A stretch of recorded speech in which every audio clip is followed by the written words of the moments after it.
നമ്മളോട് വളരെ ഗൗരവത്തോടുകൂടി സൂക്ഷിക്കാനും ശ്രദ്ധിക്കാനും പറഞ്ഞ ഒരു മേഖലയാണ് കടം എന്ന് പറയുന്നത്. കടമെന്ന് പറഞ്ഞാൽ എല്ലാ കടങ്ങളും, സാമ്പത്തികമായ കടങ്ങളും ശാരീരികമായ കടങ്ങളും മാനസികമായ കടങ്ങൾ, അങ്ങനെ പല കടങ്ങളുണ്ട്. ആ കടങ്ങളൊക്കെ നമ്മളിൽ ബാധിക്കുകയാണെങ്കിൽ അത് ഭാവിയിൽ ദോഷം ചെയ്യുമെന്ന് നബി സല്ലല്ലാഹു അലൈഹി വസല്ലം തങ്ങൾ നമ്മെ പഠിപ്പിച്ചിട്ടുണ്ട്. പരിശുദ്ധ ഖുർആനിൽ അല്ലാഹു പറഞ്ഞു, ബിസ്മില്ലാഹിർ റഹ്മാനിർ റഹീം, ഇന്നല്ലാഹ യഅ്മുറുകും അൻ തുഅദ്ദുൽ അമാനാതി ഇലാ അഹ്ലിഹാ ഇന്നല്ലാഹ യഅ്മുറുകും അൻ തുഅദ്ദുൽ അമാനാതി ഇലാ അഹ്ലിഹാ. ഓരോ ആളുകളും അവരവരുടെ കടങ്ങൾ അതിന്റെ അവകാശികൾക്ക് കൊടുത്തുവിട്ടണം.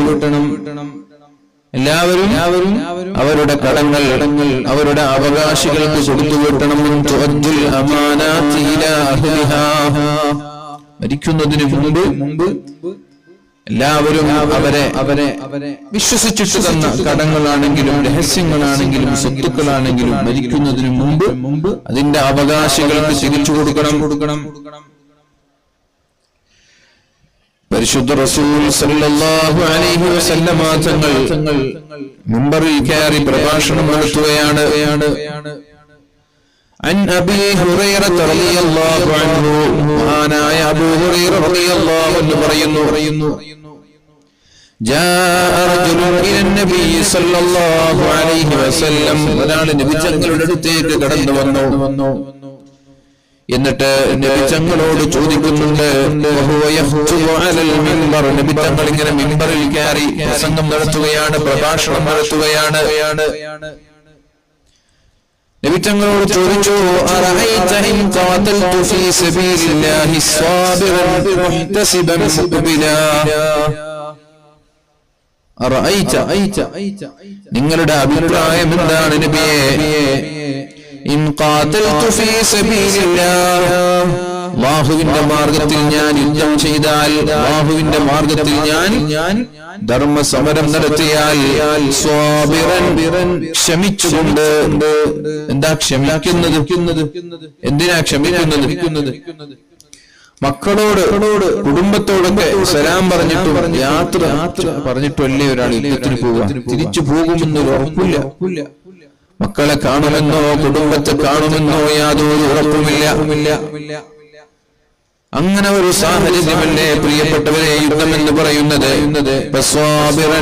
ക്ഷമിച്ചുകൊണ്ട് ഞാൻ അല്ലാഹുവിന്റെ മാർഗത്തിൽ യുദ്ധം ചെയ്താൽ, മുഹ്തസിബൻ, അല്ലാഹുവിന്റെ പ്രതിഫലം ആഗ്രഹിച്ചുകൊണ്ട്, മുഖ്ബിലൻ ഗൈറ മുദ്ബിരിൻ, മുന്നിട്ട് പോരാട്ടം നടത്തുകയാണ്, പക്ഷേ ഒരു കാരണവശാലും ഞാൻ പിന്തിരിയൂല. അങ്ങനെ ഞാൻ യുദ്ധം ചെയ്താൽ കഫറല്ലാഹു അന്നി സയ്യിആതി, അല്ലാഹു റബ്ബ് സുബ്ഹാനഹു വ തആല എന്റെ പാപങ്ങൾ പുറത്തു തരുമോ നബിയേ? അല്ലാഹു എന്റെ പാപങ്ങളൊക്കെ പുറത്തു തരുമോ?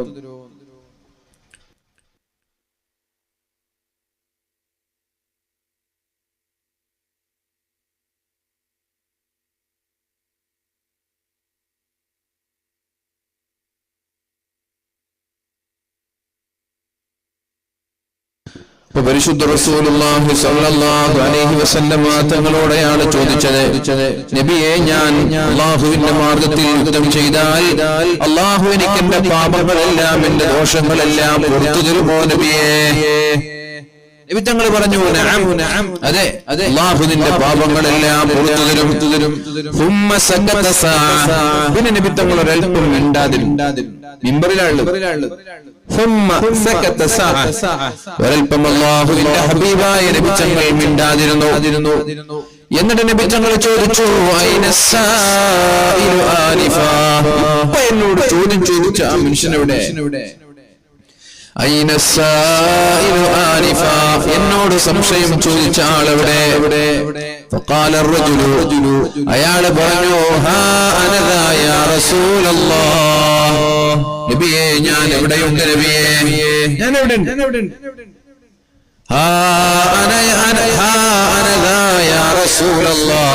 നബിയെ ഞാൻ എവിടെയുണ്ട്.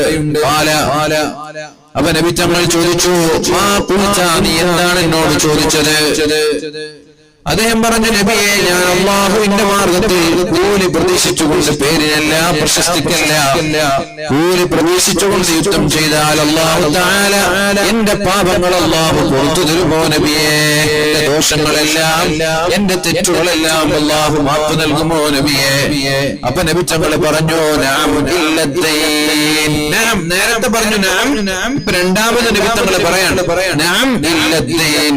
അല്ലാഹു പുറത്തു തരും. ഏതൊഴികെ? കടമൊഴികെ. കടമുണ്ടെങ്കിൽ അല്ലാഹു പുറത്തു തരൂല. അള്ളാഹുവിന്റെ മാർഗത്തിൽ യുദ്ധം ചെയ്ത് ഷഹീദായാൽ വരെ, രക്തസാക്ഷിയായാൽ വരെ അല്ലാഹു തആല കടമുണ്ടെങ്കിൽ പുറത്തു വരൂല എന്നാണ് നബി സല്ലല്ലാഹു അലൈഹി വസല്ലമ തങ്ങൾ ആ സ്വഹാബിയോട് പറഞ്ഞത്.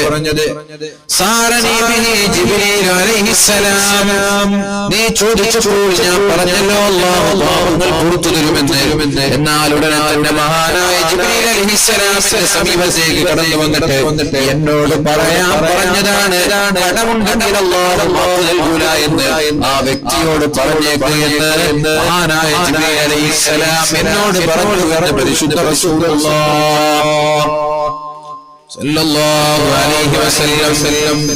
ഇനി നിങ്ങൾ മഹാനായ ബുഖാരി ഇമാം റിപ്പോർട്ട് ചെയ്യുന്ന ഒരു ഹദീസ് ശ്രദ്ധിക്കണം. അൻ സലമത്ത് ഇബ്നുൽ വഅ റളിയല്ലാഹു അൻഹു, മഹാനവർകൾ റിപ്പോർട്ട് ചെയ്യുന്ന ഹദീസാണിത്. അദ്ദേഹം റിപ്പോർട്ട് ചെയ്യുന്നു, അലാ റജുലിൻ മാത ഖദീമാ, കടക്കാരനായി മരിച്ച ഒരാളെ കുറിച്ചുള്ള ഒരു ഹദീസാണിത്. അദ്ദേഹം പറഞ്ഞു, ഞങ്ങൾ അല്ലാഹുവിന്റെ ഹബീബിന്റെ അടുത്ത് ഇങ്ങനെ ഇരിക്കുകയാണ്. സഹാബാക്കൾ പറയുകയാണ്,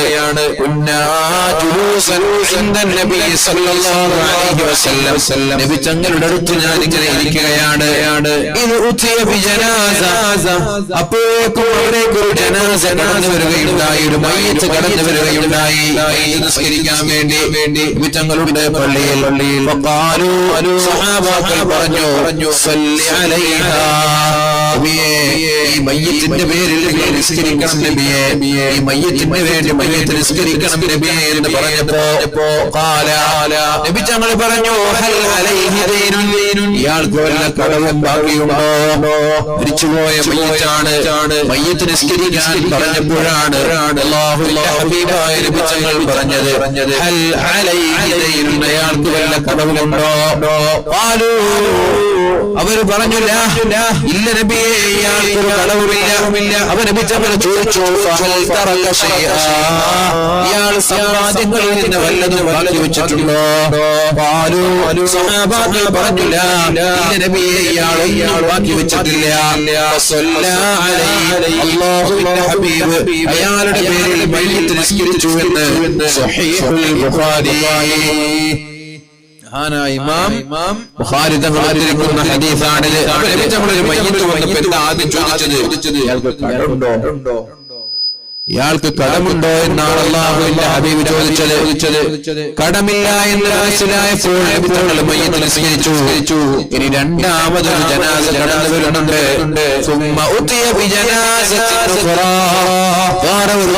അല്ലാഹുവിന്റെ ഹബീബിന്റെ സമീപത്തേക്ക് കടന്നു വന്നപ്പോൾ സഹാബാക്കൾ പറഞ്ഞു, യാ റസൂലല്ലാഹ്, റസൂലേ സ്വല്ലി അലൈഹാ, ഇയാൾക്ക് മയ്യിത്ത് നിസ്കരിക്കണം നബിയെ. നബി തങ്ങൾ ചോദിച്ചു, ഹൽ അലൈഹി ദൈനുൻ, ഇയാൾക്ക് കടമുണ്ടോ? സഹാബാക്കൾ പറഞ്ഞു, നഅം നബിയെ, ഇയാൾക്ക് കടമുണ്ട് നബിയെ. ഫഹൽ തറക ശൈആ, എന്നാൽ ഇയാൾ കടം വീടാൻ വേണ്ടി എന്തെങ്കിലും ബാക്കി വെച്ചിട്ടുണ്ടോ സ്വഹാബ? അപ്പോഴാണ് മഹാന്മാരായ സഹാബാക്കൾ പറഞ്ഞത്, അയാൾക്ക് അല്ലാഹുവിന്റെ ഹബീബേ 3 ദീനാർ ബാക്കിയുണ്ട്. അയാൾക്ക് കടമുണ്ട്, അതിന്റെ കൂടെ 3 ദീനാറും ബാക്കിയുണ്ട്. കടം വീട്ടാനുള്ള കാശ് 3 ദീനാർ എന്ന് പറഞ്ഞ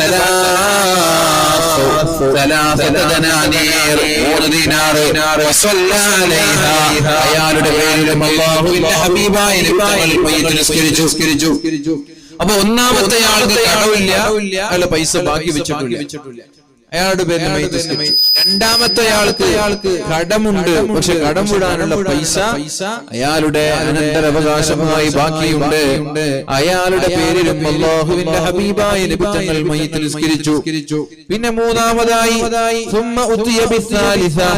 പിന്നൊരിക്കൽ മൂന്നാമതായി അല്ലാഹുവിന്റെ ഹബീബിന്റെ മുമ്പിലേക്ക് വേറെ ഒരു മയ്യിത്തും കടന്നു വരികയുണ്ടായി. സഹാബാക്കൾ പറഞ്ഞു, സ്വല്ലി അലൈഹാ, നബിയേ ഇയാളുടെ പേരിൽ നിങ്ങൾ മയ്യിത്ത് നിസ്കരിക്കണം. അപ്പോൾ നബി തങ്ങൾ ചോദിച്ചു, ഹൽ തറക ശൈആ, ഇയാൾ എന്തെങ്കിലും ബാക്കി വെച്ചിട്ടുണ്ടോ? സഹാബാക്കൾ പറഞ്ഞു, ഇല്ല നബിയേ, ഇയാൾ ഒന്നും ബാക്കി വെച്ചിട്ടില്ല.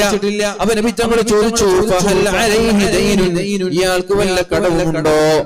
സഹാബാക്കൾ പറഞ്ഞു, നഅം സലാസതു ദനാനീർ, നബിയേ ഇയാൾക്ക് 3 ദീനാർ കടമുണ്ട് നബിയേ. ഇയാളാണെങ്കിൽ ഒന്നും ബാക്കി വെക്കാതെ മരിച്ചു പോയതാണ്, മരിക്കുമ്പോൾ 3 ദീനാർ കടമുണ്ട് നബിയേ. അപ്പോഴാണ് അല്ലാഹുവിന്റെ ഹബീബായ നബി തങ്ങൾ പറയുന്നത്, സ്വല്ലു അലാ സ്വാഹിബിക്കും, നിങ്ങളുടെ ചങ്ങാതിക്ക്, നിങ്ങളുടെ സുഹൃത്തിന് നിങ്ങൾ തന്നെ നിസ്കരിച്ചോളൂ, ഞാൻ നിസ്കരിക്കുന്നില്ല. നിങ്ങളുടെ സുഹൃത്ത് നിങ്ങൾ നിസ്കരിച്ചോളൂ, ഞാനില്ല. കാരണം എന്തേ? കടം ബാക്കി വെച്ച് മരിച്ചു പോയാൽ നാളെ അല്ലാഹുവിന്റെ കോടതിയിൽ ആ കടം ഇയാളെ സ്വർഗത്തിൽ നിന്ന് മാറ്റി നിർത്തുമെന്ന് നബി തങ്ങൾ പഠിപ്പിച്ചിട്ടുണ്ട്. അത് 3 ദീനാറായാലും 1 ദീനാറായാലും 1/2 ദീനാറായാലും 1/2 ഫിൽസായാലും, പ്രിയപ്പെട്ടവരെ, 1 ദീനാർ 1 രൂപയെങ്കിലും മറ്റൊരാൾക്ക് കടമുണ്ടെങ്കിൽ ആ കടവുമായിട്ട് നമ്മൾ മരിച്ചുപോയാൽ ഇയാളുടെ സമ്മതമില്ലാതെ ഒരു കാരണവശാലും നാളെ സ്വർഗത്തിലെത്താൻ കഴിയില്ല. അതുകൊണ്ട് അല്ലാഹുവിന്റെ ഹബീബ് കടക്കാരനായ ഒരാൾക്ക് നബി തങ്ങൾ മയ്യിത്ത് നിസ്കരിക്കൂല. കടക്കാരനായ ഒരാൾക്ക് മയ്യിത്ത് നിസ്കരിക്കൂല. നബി തങ്ങൾ മയ്യിത്ത് നിസ്കരിച്ചാൽ ഇയാൾ ആഖിറത്തിൽ രക്ഷപ്പെടണം. അല്ലാഹുവിന്റെ ഹബീബായ നബി തങ്ങൾ മയ്യിത്ത് നിസ്കരിച്ചാൽ ഇയാൾ ആഖിറത്തിൽ രക്ഷപ്പെടണം.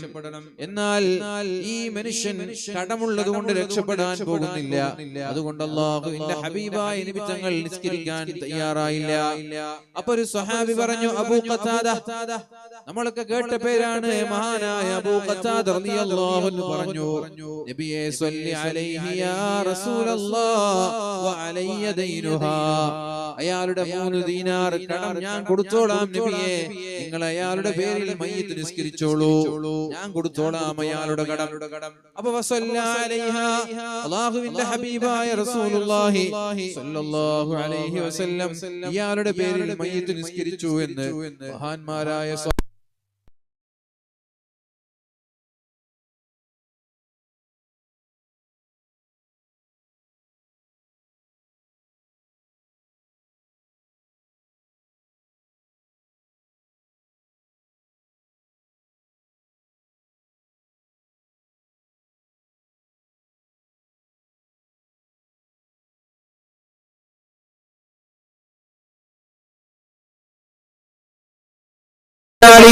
കടം കൊടുക്കാനുള്ള പൈസ ഉണ്ടായിട്ട് കടം കൊടുക്കാതെ ബന്ധിപ്പിക്കുന്നത് അക്രമമാണെന്ന് ശഫീഉനാ റസൂലുള്ളാഹി.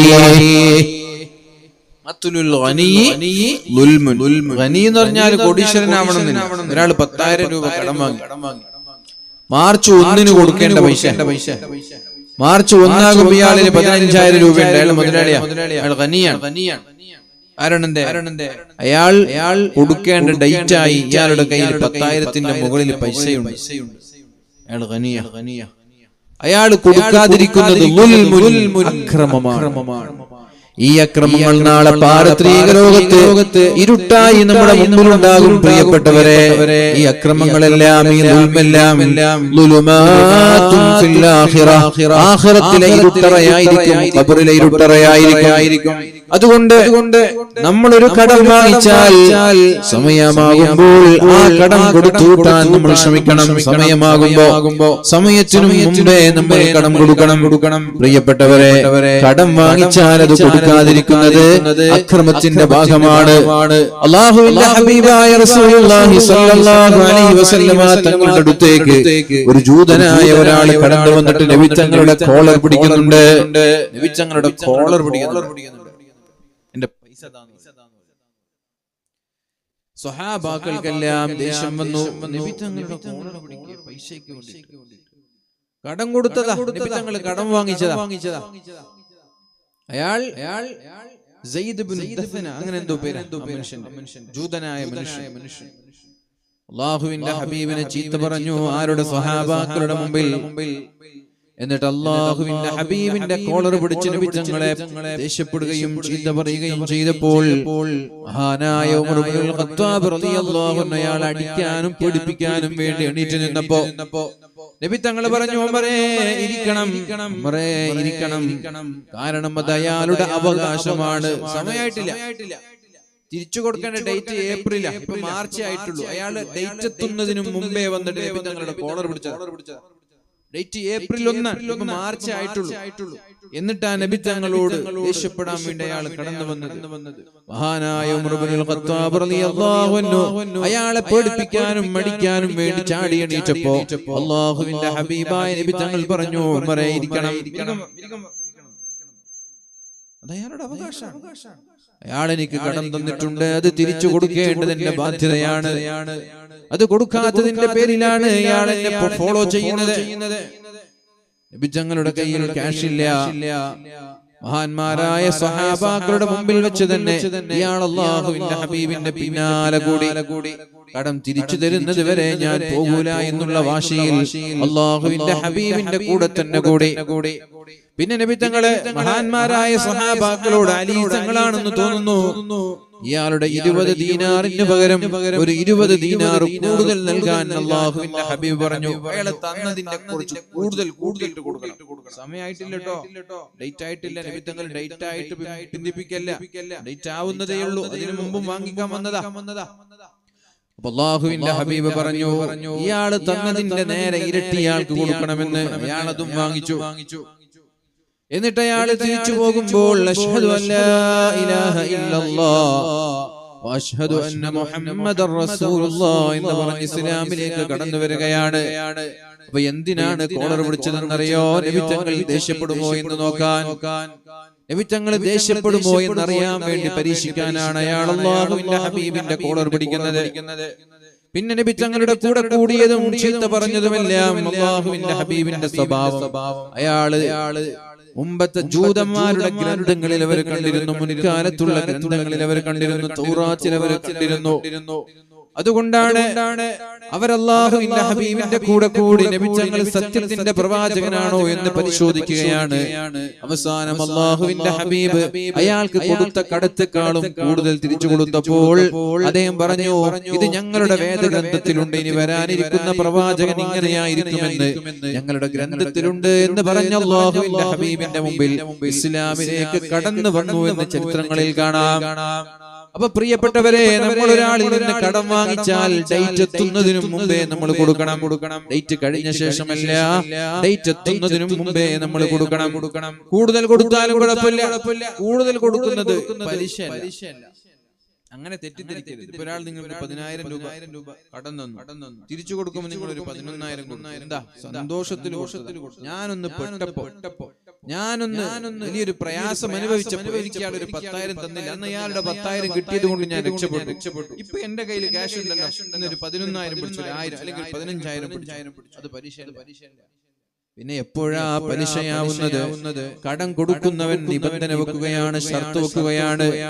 ഞാൻ 10,000 തരാം, തിരിച്ചു തരുമ്പോൾ 12,000 തരണം.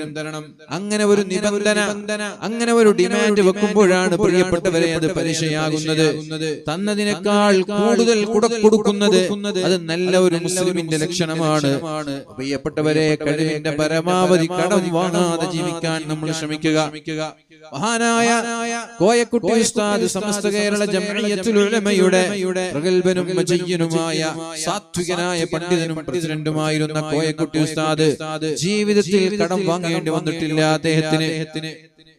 അത്യാവശ്യ ഘട്ടത്ത് നാട്ടിൽ പോകുമ്പോൾ ചെലവിന് വേണ്ടി ഒരല്പം ക്യാഷ് വേണം. അങ്ങനെ വിദ്യാർത്ഥി സംഘടനയുണ്ട്, ദർസ് സംഘടനയുണ്ട്.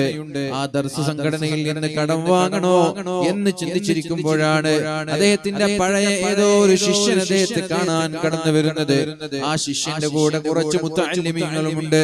എല്ലാവരും ഉസ്താദിന്റെ വീട്ടിൽ കയറി, റൂമിൽ കയറി ദുആ ചെയ്യിപ്പിച്ച് തിരിച്ചു പോകുമ്പോൾ ഉസ്താദിന് ഒരു കൈമടക്കം കൊടുക്കുകയുണ്ടായി.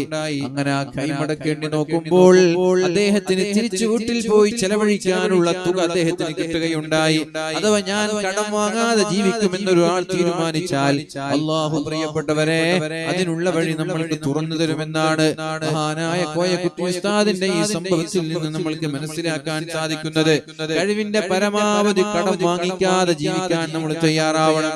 പിന്നെ അത്യാവശ്യ ഘട്ടങ്ങളിൽ കടം വാങ്ങാതെ നിവൃത്തിയുണ്ടാവൂല, കടം വാങ്ങണം. അങ്ങനെ കടം ചോദിച്ചു വാങ്ങുന്നവർക്ക് കടം കൊടുക്കുന്നത് പരിശുദ്ധ ഇസ്ലാമിലെ ഏറ്റവും പ്രതിഫലമുള്ള കാര്യമാണെന്ന് ശഫീഉനാ റസൂലുള്ളാഹ്. അഹബ്ബുൽ അഅമാലി ഇലല്ലാഹ്, അല്ലാഹുവിന് ഏറ്റവും ഇഷ്ടപ്പെട്ട അമൽ എന്ന് പറയുന്നത് മറ്റൊരാളെ സഹായിക്കലാണ്. സമ്പത്തില്ലാത്തവനെ സമ്പത്ത് നൽകി സഹായിക്കലാണ്. എന്തെങ്കിലും ശാരീരികമായ ആവശ്യമുള്ളവനെ ആ കാര്യങ്ങളൊക്കെ ചെയ്തു കൊടുക്കലാണ്. ഇത് നബി തങ്ങൾ പഠിപ്പിച്ച വിഷയമാണ്. കടം കൊണ്ട് പ്രയാസപ്പെടുന്നവർക്ക് കടം കൊടുത്ത് സഹായിക്കുക, കടം ചോദിക്കുന്നവന് കടം കൊടുക്കുക, കടത്തിൽപ്പെട്ടവനെ കടം വീട്ടാൻ സഹായിക്കുക. ഇതെല്ലാം അല്ലാഹു ഏറ്റവും ഇഷ്ടപ്പെടുന്ന അമലാണ്. അതുകൊണ്ട് പ്രിയപ്പെട്ടവരെ, കടം ചോദിച്ചു വന്നാൽ അവരെ തള്ളിക്കളയാതെ നമ്മുടെ കയ്യിൽ ക്യാഷ് ഉണ്ടെങ്കിൽ നമ്മൾ കൊടുക്കണം. പക്ഷേ കടം വാങ്ങുന്നവർ ശ്രദ്ധിക്കാനുണ്ട്. എന്താ ശ്രദ്ധിക്കേണ്ടത്? കടം വാങ്ങുന്ന സമയത്ത് ഏത് ഡേറ്റിൽ തിരിച്ചു തരുമെന്നൊരു വാക്ക് കൊടുത്താൽ, ഇന്ന ഡേറ്റിൽ ഞാൻ തിരിച്ചു തരാമെന്ന് പറഞ്ഞാൽ അന്ന് തിരിച്ചു കൊടുത്തോളണം. അതല്ലാതെ അന്ന് ഫോൺ സ്വിച്ച് ഓഫ് ചെയ്യാൻ പാടില്ല. അന്ന് ഫോൺ സ്വിച്ച് ഓഫ് ചെയ്യാൻ പാടില്ല. അന്ന് നമ്പർ എടുത്തിട്ട് വേറെ നമ്പർ ഇട്ട് വെക്കാൻ പാടില്ല. അന്ന് വാട്സാപ്പ് ബ്ലോക്ക് ചെയ്യാൻ പാടില്ല. അന്ന് ഞാൻ നാട്ടിലില്ല എന്ന് പറഞ്ഞ് എസ്കേപ്പ് ആവാൻ പാടില്ല. നിനക്ക് കൊടുക്കാൻ കഴിയില്ലേ? ആ സമയത്തിന്റെ തൊട്ടു മുമ്പ് ദേഹത്തെ വിളിക്കുക. ഞാൻ ഇന്ന ഡേറ്റിൽ തരാമെന്ന് വിചാരിച്ചതാണ്, പക്ഷേ എന്തോ എന്റെ കയ്യിൽ ക്യാഷ് വന്നില്ല, ഞാൻ അല്പം പ്രയാസത്തിലാണ്, കുറച്ചും കൂടി എനിക്ക് സമയം നീട്ടി തരുമോ എന്ന് അയാളോട് ചോദിക്കുക. അങ്ങനെ ചോദിച്ചാൽ നീട്ടിത്തരാത്ത ഒരാളും ഉണ്ടാവൂല. നേരെ മറിച്ച് നമ്മൾ അങ്ങനെയല്ല ചെയ്യുന്നത്. ഒരു സമയമായാൽ ആ സമയത്ത് തിരിച്ചു കൊടുക്കാതെ കടം കൊടുക്കുന്നവന് ഇനി ഒരു തവണ കടം കൊടുക്കാൻ താല്പര്യമില്ലാത്ത ഒരവസ്ഥയുണ്ടാക്കി വെക്കുകയാണ് നമ്മുടെ നാട്ടിലെല്ലാം. അങ്ങനല്ലേ? ഒരു തവണ കടം ചോദിച്ചു സമയത്ത് തന്നില്ല, പിന്നെ എങ്ങനെയാണ് രണ്ടാമത് കടം കൊടുക്കുക? എന്നാൽ ചില വലിയ വളവന്മാരുണ്ട്, വലിയ വലിയ വലിയ വലിയ തന്ത്രങ്ങൾ ഉപയോഗിക്കുന്നവർ, ഉടായിപ്പുമായി വരുന്നവർ. എന്താണ് അവർ ചെയ്യുന്നതെന്നറിയോ? ആദ്യം ഒരു 10,000 കടം ചോദിക്കും, അടുത്ത മാസം തരാമെന്ന് പറഞ്ഞ് ഒരു 10 ദിവസമാകുമ്പോ തന്നെ തിരിച്ചു കൊടുക്കും. അപ്പൊ എന്തായി? ഇയാളുടെ ഇഷ്ടം വിട്ടി മാഷാ അല്ലാഹ്, ഇയാൾക്ക് കടം കൊടുത്താൽ കുഴപ്പമില്ല, സമയത്തിന് മുമ്പേ തരുന്നുണ്ട്. അങ്ങനെ അയാളുമായി നല്ല ബന്ധം സ്ഥാപിച്ചു. പിന്നെ കുറച്ച് കഴിയുമ്പോ വീണ്ടും 50,000 ചോദിച്ചു. അതും പറയുന്നതിന് മുമ്പേ ഇയാൾക്ക് തിരിച്ചു കൊടുത്തു. അപ്പോൾ വീണ്ടും സന്തോഷമായി, വീണ്ടും ഇയാളോട് വിശ്വാസമായി. പിന്നെയാണ് ഒരു കടം ചോദിക്കുന്നത്. 4 ലക്ഷമോ 5 ലക്ഷമോ നാളെ തരാം, മറ്റന്നാൾ തരാം എന്ന് പറഞ്ഞ് പിന്നെ അയാൾ വന്ന വഴി കാണൂല, പിന്നെ അയാളെ കാണൂല. എന്തേ? വലിയൊരു എമൗണ്ട് ആയിട്ട് പോവാ. 10,000 വാങ്ങിച്ചെന്തിനാ? 5 ലക്ഷം പിടിക്കാനാ? 10,000 വാങ്ങിച്ചിട്ട് ഉപയോഗിച്ചിട്ടൊന്നുമില്ല. അത് അൽമാരിൽ കൊണ്ടുവച്ചു. 10-ാം തീയതി തരാന്ന് പറഞ്ഞാൽ 5-ാം തീയതി തന്നെ കൊണ്ടിട്ട് കൊടുക്കും. എന്തിന്? ഇയാളുടെ വിശ്വാസം വാങ്ങാൻ. പിന്നെ 50,000 വാങ്ങിച്ചു, അത് ഉപയോഗിച്ചില്ല. അത് അൽമാരിൽ കൊണ്ടുപോയിട്ട് വെച്ചിട്ട് 3 ദിവസം കഴിയുമ്പോൾ വീണ്ടും നേരത്തെ കൊണ്ടുപോയി കൊടുത്തു. വീണ്ടും അയാൾക്ക് വിശ്വാസം ഉണ്ടായി. പിന്നെ ഒരു 5 ലക്ഷം പിടിച്ചു. അത് പിന്നെ ഫോൺ വിളിച്ചാലും എടുക്കില്ല, പിന്നെ മെസ്സേജ് അയച്ചാലും റിപ്ലൈ ഇല്ല, പിന്നെ അയാൾ മുങ്ങി നടക്കാം. ആക്കൂറ പിടിക്കണമെങ്കിൽ മിനിമം ഒരു മത്തിയെങ്കിലും ചൂണ്ടിടണ്ടേ? മീൻ പിടിക്കാൻ പോകില്ലേ? മീൻ പിടിക്കാൻ പോകില്ലേ? അപ്പൊ മീൻ പിടിക്കാൻ പോകുമ്പോ ഒരു മത്തിയെങ്കിലും ചൂണ്ടയിലിട്ടാലല്ലേ ആക്കൂറൊക്കെ കിട്ടുള്ളൂ. അങ്ങനെ ഈ മത്തി ചൂണ്ടയിടാ 10,000 രൂപയൊക്കെ ചൂണ്ടയാ. അങ്ങനെ ഒരുപാട് വളവന്മാരുണ്ട്. അതുകൊണ്ട് പ്രിയപ്പെട്ടവരെ, നമ്മുടെ ഖൽബിൽ ഒരാളെ ചതിക്കണമെന്നുള്ള ചിന്തയുണ്ടാവാൻ പാടില്ല. ഖൽബിൽ ചതിക്കണമെന്നുള്ള ചിന്തയുള്ളവൻ ഒരിക്കലും പ്രിയപ്പെട്ടവരെ അല്ലാഹുവിന്റെ സ്വർഗ്ഗത്തിന്റെ ഏഴേലത്ത് പോലും എത്തൂല. അതുകൊണ്ട് എത്രയോ നല്ല മനുഷ്യന്മാര് ആളുകൾ പെട്ടുപോകുമ്പോൾ സഹായിക്കാൻ വേണ്ടി 10,000ങ്ങളും ലക്ഷങ്ങളും കടം കൊടുത്താൽ അത് സമയത്ത് തിരിച്ചു കിട്ടാത്തതിന്റെ പേരിൽ വേറെ ഒരാൾ ചോദിക്കുമ്പോൾ കൊടുക്കാത്ത സാഹചര്യമാണ്. കൊടുത്തതിന്റെ പേരിൽ എത്ര കുടുംബ ബന്ധങ്ങളാണ് തെറ്റി നിൽക്കുന്നത്. കടം കൊടുത്തതിന്റെ പേരിൽ 1 ലക്ഷം വേണമെന്ന് പറഞ്ഞ് മകളുടെ കല്യാണത്തിന് കടം വാങ്ങിച്ചു കൊടുത്തു. നാലെന്ന കുടുംബക്കാരൻ 1 ലക്ഷം കൊടുത്തു. എപ്പോഴാ തിരിച്ചു തരുന്നത്? 2 മാസം കഴിഞ്ഞ് തിരിച്ചു തരാം. പക്ഷേ 2 മാസം കഴിഞ്ഞ് 2 കൊല്ലം കഴിഞ്ഞിട്ട് പോലും അയാൾ തിരിച്ചു തന്നില്ല. ചോദിക്കുമ്പോ ദേഷ്യപ്പെടാൻ, എന്നാ നിങ്ങൾക്ക് തിരക്ക്? പിന്നെ ഇയാള് പൈസ ഉണ്ടാക്കുന്നത് ഇയാൾക്ക് കടം കൊടുക്കാനല്ലേ? നിങ്ങൾക്ക് എന്താ തിരക്ക്? നിങ്ങൾക്ക് എന്താ പൈസക്ക് ബുദ്ധിമുട്ട് എന്ന രീതിയിൽ ഇയാളോട് ദേഷ്യപ്പെടാണ്. വിളിച്ചാടുക്കൂല. പിന്നെ കല്യാണത്തിന് വിളിച്ച കല്യാണത്തിന് വരൂല, സൽക്കാരത്തിന് വിളിച്ച സൽക്കാരത്തിന് വരൂല. എന്താ ഇതൊക്കെ ഉണ്ടാവാൻ കാരണം? ഇയാളൊരു സഹായം ചോദിച്ചപ്പോ സഹായിച്ചു എന്ന കാരണത്താൽ ഇപ്പൊ കുടുംബക്കാര് തന്നെ തെറ്റിയിരിക്കുക. വീട്ടിലേക്ക് വരുന്നില്ല, കല്യാണത്തിന് വരുന്നില്ല, പഴയ കാലത്തുള്ളതുപോലെ ബന്ധമില്ല, ഫോൺ വിളിയില്ല, സംസാരമില്ല. പ്രിയപ്പെട്ടവരെ, ഒരു സഹായിക്കാനുള്ള മനസ്സുള്ളത് കൊണ്ട് അയാൾ 1 ലക്ഷം കൊടുത്തതിന്റെ പേരിൽ അയാളുടെ കുടുംബം മുറിക്കേണ്ടി വന്നു, തെറ്റേണ്ടി വന്നു. അയാളുടെ ചങ്ങാതി പിന്നെ തിരിഞ്ഞു നോക്കാത്തൊരവസ്ഥയായി. അതിനു പകരം നേരത്തെ തന്നെ അയാൾ കടം ചോദിക്കുമ്പോ എന്റെ കയ്യിൽ പൈസ ഇല്ല എന്ന് പറഞ്ഞിട്ടുണ്ടെങ്കിൽ 1-2 ദിവസം ദേഷ്യം ഉണ്ടാവും, ഞാൻ ചോദിച്ചിട്ട് തന്നിട്ടില്ല എന്ന്. അതിനുശേഷം ഒരു പിണക്കുണ്ടാവില്ല, ഞാൻ ചോദിച്ച് തന്നില്ല, ബുദ്ധിമുട്ടായിരിക്കുമെന്ന് വിചാരിച്ചോളും. അതുകൊണ്ട് എന്റെ പ്രിയപ്പെട്ടവരെ, കടം ചോദിക്കുമ്പോൾ ഒരുപാട് ആളുകൾ സഹായിക്കുന്നുണ്ട്. അത്തരം ആളുകൾക്ക് മാനസികമായ പ്രയാസമുണ്ടാക്കുന്ന രീതിയിൽ ഇനി ഒരാൾ കടം ചോദിക്കുമ്പോ സഹായിക്കാൻ പറ്റാത്ത രീതിയിൽ കടം വാങ്ങിച്ച് തിരിച്ചു കൊടുക്കാത്തൊരു സാഹചര്യം നമ്മളിൽ ഉണ്ടാവാൻ പാടില്ല. അതൊരു മുസ്ലിമിന് പറ്റിയതല്ല. അതുകൊണ്ട് അല്ലാഹുവിന്റെ ഹബീബായ നബി തങ്ങൾ പറഞ്ഞു, ഒരു മുതലാളി പൈസയുണ്ടായിട്ടും സമ്പത്തുണ്ടായിട്ടും കടം കൊടുക്കാതെ ആവശ്യമായി ജീവിക്കുക. നമ്മൾ വീടെടുക്കുന്നുണ്ട്, മറ്റൊരാളെ കടം വെച്ചിട്ട്, വണ്ടി വാങ്ങുന്നുണ്ട്, മറ്റൊരാളുടെ കടം വെച്ചിട്ട്, വലിയ ആർഭാടമുള്ള കല്യാണം കഴിക്കുന്നുണ്ട്, മറ്റൊരാളുടെ ക്യാഷ് വെച്ചിട്ട്, നമ്മുടെ വീട്ടിലുള്ള സൽക്കാരങ്ങളും ഫംഗ്ഷനുകളും വിരുന്നുകളും എല്ലാം ആർഭാടപൂർവമാക്കുന്നു. പക്ഷേ ഓരോ ആളുകൾക്ക് ലക്ഷങ്ങൾ കൊടുക്കാനുണ്ട്. ഇതൊക്കെ അക്രമമാണ്. അള്ളാഹുവിന്റെ കോടതിയിൽ ഇതൊക്കെ വലിയ തെറ്റാണ്. കാരണം നിന്റെ സൽക്കാരം നിനക്ക് ലഘൂകരിക്കാം. 40 ലക്ഷം കൊണ്ട് ചെലവഴിക്കേണ്ട സൽക്കാരങ്ങള് വെറും 5 ലക്ഷത്തിൽ നിനക്ക് ചുരുക്കി ബാക്കി 35 ലക്ഷം കടം കൊടുക്കാൻ ഉപയോഗിക്കാം.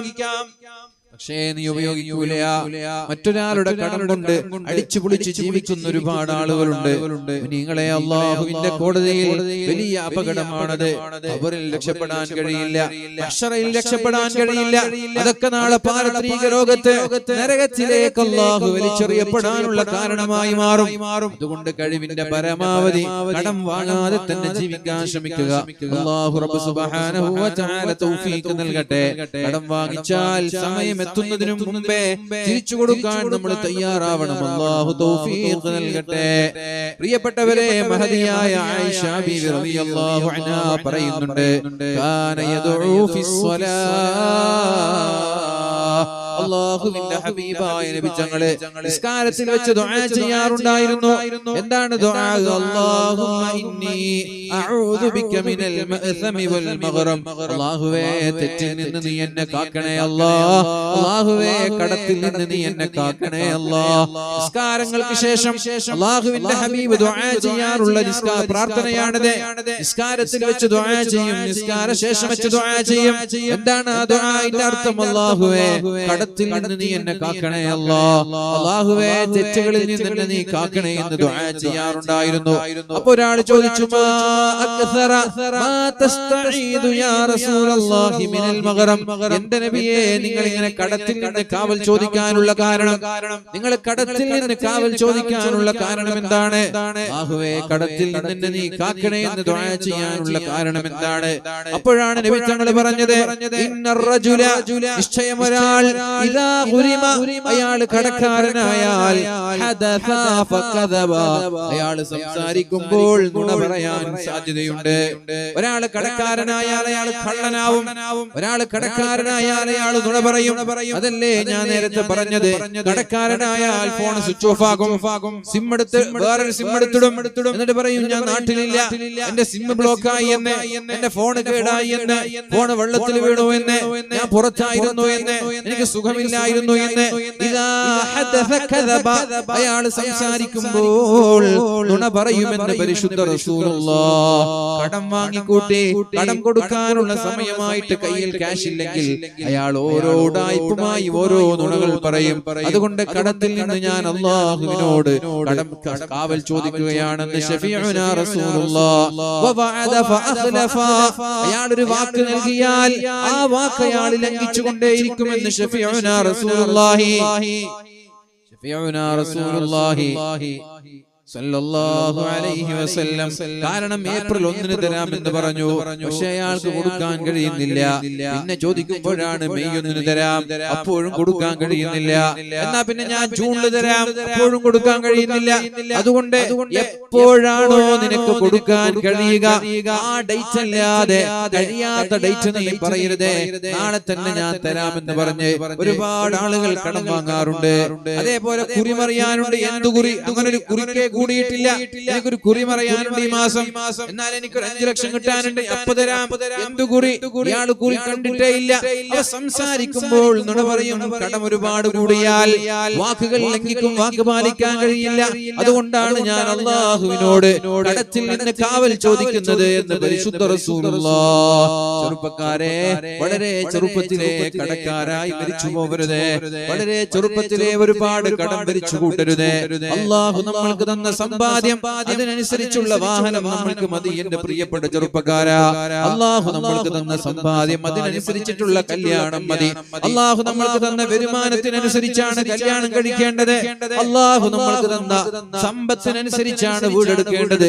നമ്മുടെ കയ്യിലില്ലാത്ത സമ്പാദ്യത്തെക്കാളും വലിയ വീടെടുത്താൽ നമ്മൾ കടക്കാരായി മാറും മരിക്കുന്നത് വരെ. ബാങ്കിൽ നിന്ന് ലോൺ എടുക്കുന്നു, പല സ്ഥലങ്ങളിൽ നിന്ന് ലോൺ എടുക്കുന്നു, എന്നിട്ട് ആ ലോൺ അടച്ചു വീട്ടാൻ കഴിയാതെ ഇങ്ങനെ പലിശ കൊടുത്ത് ജീവിതം മുഴുവനും പലിശ കൊടുക്കേണ്ട ഒരു അവസ്ഥയായി. പ്രിയപ്പെട്ടവരെ, നമ്മുടെ ജീവിതം മാറാൻ പാടില്ല. എപ്പോഴാണോ കയ്യിൽ ക്യാഷ് ഉള്ളത് അതിനനുസരിച്ച് കൊച്ചു വീട് വെക്കുക. നല്ല ക്യാഷ് ഉണ്ടെങ്കിൽ നല്ല വീട് വെച്ചോളൂ. എപ്പോഴാണോ കയ്യിൽ ക്യാഷ് വരുന്നത് അതിനനുസരിച്ച് വീട് വിപുലീകരിക്കുക. അതല്ലാതെ കടം വാങ്ങി വലിയ വീട് വെച്ച് കടക്കാരായി ജീവിക്കുന്ന ഒരു സ്വഭാവം പ്രിയപ്പെട്ടവരെ നമ്മുടെ ജീവിതത്തിൽ ഉണ്ടാവരുത്. അല്ലാഹു നമ്മൾക്ക് ബോധം നൽകട്ടെ. ആനായ അബ്ദുല്ലാഹി ഇബ്നു ഉമർ തങ്ങളുടെ മകൻ അബ്ദുല്ലാഹി ഇബ്നു ഉമർ റളിയല്ലാഹു അൻഹു പറയുന്നുണ്ട്, ഖാല റസൂലുള്ളാഹി സ്വല്ലല്ലാഹു അലൈഹി വസല്ലം. നബി തങ്ങൾ പറഞ്ഞു, എന്താ പറഞ്ഞത്? മൻ മാത വഅലൈഹി ദീനാറുൻ ഔ ദിർഹമുൻ. ഒരാൾ മരിക്കുമ്പോൾ ഒരാൾക്ക് കടമുള്ള അവസ്ഥയാണെങ്കിൽ, നമ്മൾ മരിക്കുമ്പോൾ നമ്മൾക്ക് കടമുള്ള അവസ്ഥയാണെങ്കിൽ, ദീനാറോ ദിർഹമോ രൂപയോ റിയാലോ എന്തെങ്കിലും നമ്മൾക്ക് കടമുണ്ടെങ്കിൽ, അല്ലാഹുവിന്റെ ഹബീബ് തങ്ങൾ പറഞ്ഞു, ഉളിയ മിൻ ഹസനാതിഹി. ഇയാൾ ജീവിതത്തിൽ ചെയ്ത നന്മകളിൽ നിന്ന് ആ കടങ്ങൾ അല്ലാഹു നാളെ പാരത്രിക ലോകത്ത് വെച്ച് വീട്ടുമെന്ന് ശഫീഉനാ റസൂലുള്ളാഹ്. നമ്മൾ മരിക്കുമ്പോൾ നമ്മൾക്ക് 1 ലക്ഷം രൂപ കടമാണ്, എന്നാൽ നമ്മളൊന്നും ബാക്കി വെച്ചില്ല. മഹ്ശറയിലെത്തിയാൽ ഈ 60 വർഷത്തിനിടയിൽ നമ്മൾ നോക്കിയ നോമ്പുകളെല്ലാം ആർക്കാണോ കടം കൊടുക്കേണ്ടത് അല്ലാഹു അയാൾക്ക് കൊടുക്കുമെന്ന് ശഫീഉനാ റസൂലുള്ളാഹി. കാരണം എന്തെന്നറിയോ? ലൈസ തമ്മ ദീനാറുൻ വലാ ദിർഹമുൻ. നാളെ പാരത്രിക ലോകത്ത് ദീനാറില്ല, മഹ്ശറയിൽ ദിർഹമില്ല, മഹ്ശറയിൽ റിയാലില്ല, മഹ്ശറയിൽ രൂപയില്ല. മഹ്ശറയിൽ ആകെയുള്ളത് നമ്മൾ നമ്മുടെ ജീവിതത്തിൽ ഉണ്ടാക്കിയ നന്മയാണ്, നമ്മൾ നമ്മുടെ ജീവിതത്തിൽ ഉണ്ടാക്കിയ പ്രിയപ്പെട്ടവരെ തിന്മകളാണ്. ഈ നന്മയും തിന്മയുമല്ലാതെ നോട്ടുകെട്ടുകളുള്ള കാലമല്ലാതെ യൗമ ലാ യൻഫഉ മാലുൻ വലാ ബനൂൻ. നാളെ പാരത്രിക ലോകത്തെത്തിയാൽ നമ്മുടെ സമ്പാദ്യം കൊണ്ട് നമ്മൾ രക്ഷപ്പെടൂല, അതേപോലെ നമ്മുടെ സന്താനങ്ങൾ കൊണ്ടും നമ്മൾ രക്ഷപ്പെടൂല. പിന്നെ എങ്ങനെയാണ് രക്ഷപ്പെടുന്നത്? ഇല്ലാ മൻ അത്തല്ലാഹ ബിഖൽബിൻ സലീം, കറകളഞ്ഞ ഹൃദയമുള്ളവരെ രക്ഷപ്പെടുള്ളൂ. കടങ്ങളില്ലാത്തവരെ, വൈരാഗ്യമില്ലാത്തവരെ, ദേഷ്യമില്ലാത്തവരെ, പകയില്ലാത്തവരെ, അസൂയയില്ലാത്തവരെ, പ്രതികാരമില്ലാത്തവരെ, ചൊടിക്കാത്തവരെ, പിണങ്ങാത്തവരെ, ഇങ്ങനെയുള്ള ആളുകളെ നാളെ പാരത്രിക ലോകത്ത് രക്ഷപ്പെടുള്ളൂ എന്ന് പരിശുദ്ധ റസൂലുള്ളാഹി സ്വല്ലല്ലാഹു അലൈഹി വസല്ലം. അതുകൊണ്ട് പ്രിയപ്പെട്ടവരെ, നമ്മളെപ്പോഴും അല്ലാഹുവിനോട് ദുആ ചെയ്യേണ്ട ഒരു ദുആയാണ് അല്ലാഹുമ്മ യാ ഗനിയു യാ ഹമീദു യാ മുബ്ദിഉ യാ മുഈദു യാ റഹീമു യാ വദൂദ് അഗ്നിനാ ബിഹലാലിക അൻ ഹറാമിക വബിതാഅതിക അൻ മഅസിയതിക വബിഫദ്ലിക അമ്മൻ സിവാക്. اللهم دعاء ചെയ്തോളൂ. اللهم يا غني يا حميد يا مبدئ يا معيد يا رحيم يا ودود أغننا بحلالك عن حرامك وبطاعتك عن معصيتك وبفضلك عمن سواك. الله تعالى കടങ്ങളില്ലാതെ ജീവിക്കാൻ തൗഫീഖ് ചെയ്യട്ടെ. ഒരിക്കലും അബൂ ഉമാമ റളിയല്ലാഹു അൻഹു അല്ലാഹുവിന്റെ ഹബീബ് ഇങ്ങനെ നിസ്കരിക്കുന്നത് കാണാനിടയായപ്പോ പള്ളിയിൽ വെച്ച് ഇങ്ങനെ നിസ്കരിക്കുന്നുണ്ട് അബൂ ഉമാമ എന്ന് പറയുന്ന ഒരു സ്വഹാബി. അപ്പൊ നബി തങ്ങൾ ചോദിച്ചു, യാ അബാ ഉമാമ മാലക, നിനക്ക് എന്ത് പറ്റി അബാ ഉമാമ, എന്ത് പറ്റി? നിങ്ങള് നാട്ടില് വാലിനൊന്നും തീരെ ഇരിക്കാത്ത, വാല് കേൾക്കുമ്പോ തന്നെ അലർജി ഉള്ള, വെറും തോന്നിവാസവും തമ്മാടിത്തരങ്ങളുമായി ജീവിക്കുന്ന ഒരു മനുഷ്യനെ വാലിന്റെ സദസ്സിൽ കണ്ടാ ചോദിക്കൂലേ, എന്തിപ്പോ വേദനയൊക്കെ വന്നിനു, എന്താണ് പ്രശ്നം, എന്താണ് നിന്റെ സുദ്രായോ സുന്നിയായോ അല്ലെങ്കിൽ മുസ്ലിമായ പുതുമുസ്ലിമായ എന്നൊക്കെ ചോദിക്കാൻ പാടില്ല. നമ്മൾ ചോദിച്ചത് കാരണം അയാൾക്ക് നാണക്കേടായി. പിന്നെ രണ്ടാമത്തെ ദിവസം അയാൾ വന്നില്ലെങ്കിൽ ഉത്തരവാദി ചോദിച്ചാണ്. അപ്പൊ നബി തങ്ങൾ അയാളോട് സ്വഹാബിയോട് ചോദിച്ചു, മാലക യാ അബാ ഉമാമ, അബൂ ഉമാമ എന്തേ നിസ്കാരത്തിന്റെ സമയമല്ലല്ലോ ഇത്, നിങ്ങൾ എന്തേ പള്ളിയിൽ? നിസ്കാരത്തിന്റെ സമയത്തൊക്കെ നമുക്കറിയില്ലേ, ഏതാ നിസ്കാരത്തിന്റെ സമയം? 5 നേരം ബാങ്ക് കൊടുക്കുന്ന സമയമാണ് നിസ്കാരത്തിന്റെ സമയം. അപ്പൊ നിസ്കാരത്തിന്റെ സമയമല്ലാതെ എന്തേ നിങ്ങൾ പള്ളിയിൽ എന്ന് നബി തങ്ങൾ ചോദിച്ചു. അദ്ദേഹം പറഞ്ഞു, ഹുമൂമുൻ, ടെൻഷൻ, സ്ട്രെസ്, വദുയൂനുൻ, കടമ. അല്ലാഹുവിന്റെ ഹബീബേ, കടമുണ്ട്, അതേപോലെ സ്ട്രെസ് ഉണ്ട് നബിയെ, ടെൻഷൻ ഉണ്ട് നബിയെ. കടവും ടെൻഷനും കാരണത്താൽ സമാധാനത്തോടെ ഇരിക്കാൻ കഴിയുന്നില്ല. കടം എപ്പോഴും ടെൻഷനാണ് പ്രിയപ്പെട്ടവരെ. കടം വാങ്ങിച്ചാൽ ആ കടം വാങ്ങിച്ചവന്റെ മുമ്പിൽ നമ്മൾക്ക് കൊടുക്കുന്നത് വരെ മുഖം നോക്കി നടക്കാൻ പോലും മടിയാകും. അതുകൊണ്ട് കടം ഒരു ടെൻഷനാണ്. അതേപോലെ കടത്തിന്റെ കൂടെ എന്തുണ്ട്? ഹുമൂമുൻ, ഡിപ്രഷൻ, സ്ട്രെസ്, ടെൻഷൻ, ഇതെല്ലാം ഉണ്ട് നബിയെ. അതുകൊണ്ടാണ് ഞാൻ പള്ളിയിൽ വന്നിങ്ങനെ ദുആ ചെയ്യുന്നത്. അപ്പോഴാണ് അല്ലാഹുവിന്റെ ഹബീബായ നബി തങ്ങൾ ഒരു ദുആ പഠിപ്പിച്ചു കൊടുക്കുന്നത്. ഈ ദുആ ചെയ്താൽ അല്ലാഹു തആല നിന്റെ ടെൻഷനും നിന്റെ കടങ്ങളുമെല്ലാം അല്ലാഹു മാറ്റിത്തരുമെന്ന് പരിശുദ്ധ റസൂലുള്ളാഹ്. ജീവിതത്തിൽ ഇന്നേ വരെ കടം വാങ്ങാത്ത ആരെങ്കിലും സദസ്സിലുണ്ടോ? ഇന്നേ വരെ ഒരു രൂപ കടം വാങ്ങാത്ത ആരുല്ലേ? എല്ലാരും കടം വാങ്ങിക്കണം അല്ലേ? എന്തെങ്കിലും 10 രൂപയെങ്കിലും കടം വാങ്ങാത്ത ആരും ഇവിടെ ഉണ്ടാവില്ല. ആരുല്ല. ചെറിയ കുട്ടികളൊക്കെ ഉണ്ടാവും. ബാക്കി എല്ലാരും. അപ്പൊ കടം എന്നുള്ളത് നമ്മുടെ ജീവിതത്തിന്റെ ഒരു ഭാഗമാണ്. കടം വാങ്ങൽ തെറ്റൊന്നുമില്ല, അത് വാങ്ങേണ്ടി വരും. അങ്ങോട്ടും ഇങ്ങോട്ടും ബിസിനസ്സും കച്ചവടമൊക്കെ നടക്കുമ്പോൾ കടം വാങ്ങേണ്ടി വരും, സ്വാഭാവികമാണ്. പക്ഷെ സമയത്ത് കൊടുക്കാനുള്ള മനസ്സ് നമ്മൾ കാണിക്കണം. എന്നാ കടം ചോദിച്ചാൽ ആര് എപ്പോഴും വേണമെങ്കിലും തരും. നമ്മൾ പറഞ്ഞ സമയത്ത് കടം കൊടുക്കുന്നുണ്ടെങ്കിൽ എത്ര പൈസ ആര് എപ്പോ വേണമെങ്കിലും ഒരു പൊടി പിടിക്കണം. സമയത്ത് കൊടുക്കണം, പറഞ്ഞ സമയത്ത് കൊടുക്കുന്നവരാണ്. അല്ലെങ്കിലോ കിട്ടൂല, ഉണ്ടെങ്കിലും തരില്ല. അപ്പൊ ഇദ്ദേഹം അല്ലാഹുവിന്റെ ഹബീബായ നബി തങ്ങൾ പഠിപ്പിച്ചു, കടം വീടാൻ ഞാനൊരു ദുആ പറഞ്ഞു തരാം. ടെൻഷൻ മാറാനും സ്ട്രെസ് മാറാനും ഒരു ദുആ ഞാൻ പറഞ്ഞു തരാം. اللهم إني أعوذ بك من الهم والحزن وأعوذ بك من العجز والكسل وأعوذ بك من الجبن والبخل وأعوذ بك من غلبة الدين وقهر الرجال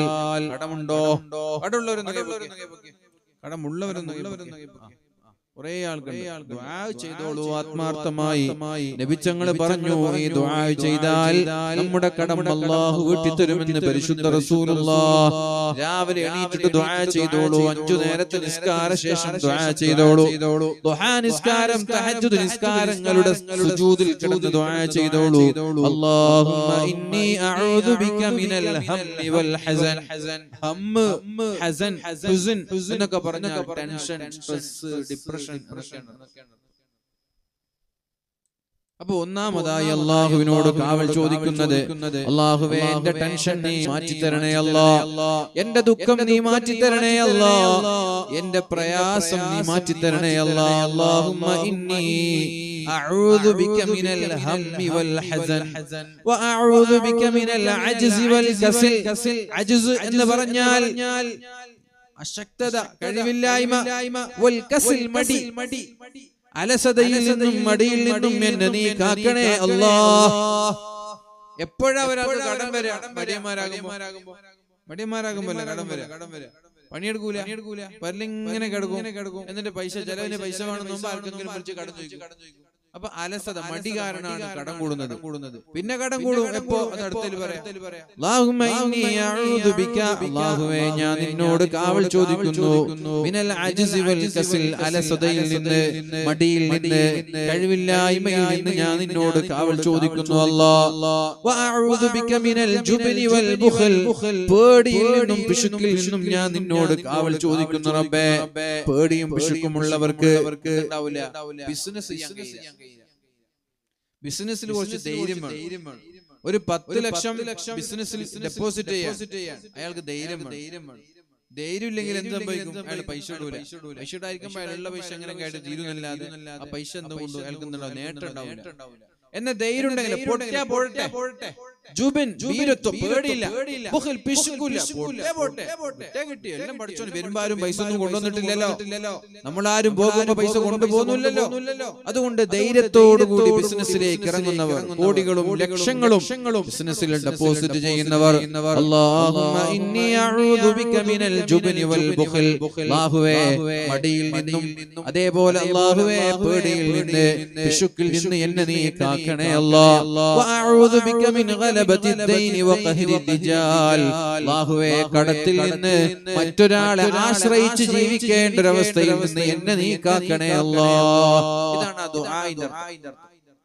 മഹാനായ അബൂ ഉമാമ റളിയല്ലാഹു അൻഹു ദുആ ചെയ്യാൻ തുടങ്ങി നബി തങ്ങൾ പറഞ്ഞതല്ലേ, ഒരാഴ്ച പോലും ആയിട്ടില്ല അല്ലാഹു എന്റെ എല്ലാ കടങ്ങളും കൊടുത്തു വീട്ടി, എന്റെ പ്രയാസങ്ങളും വിഷമങ്ങളും അല്ലാഹു മാറ്റി തന്നു എന്ന് മഹാനായ അബൂ ഉമാമ റളിയല്ലാഹു അൻഹു.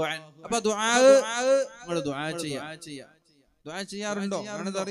കാണാതെ അറിയോ? ചെയ്യാറുണ്ടോ? അറിയുന്നവർ കാണാതെ അറിയുന്നവർ ഒരാളുണ്ട്, ആകെ 2 ആളുണ്ട്.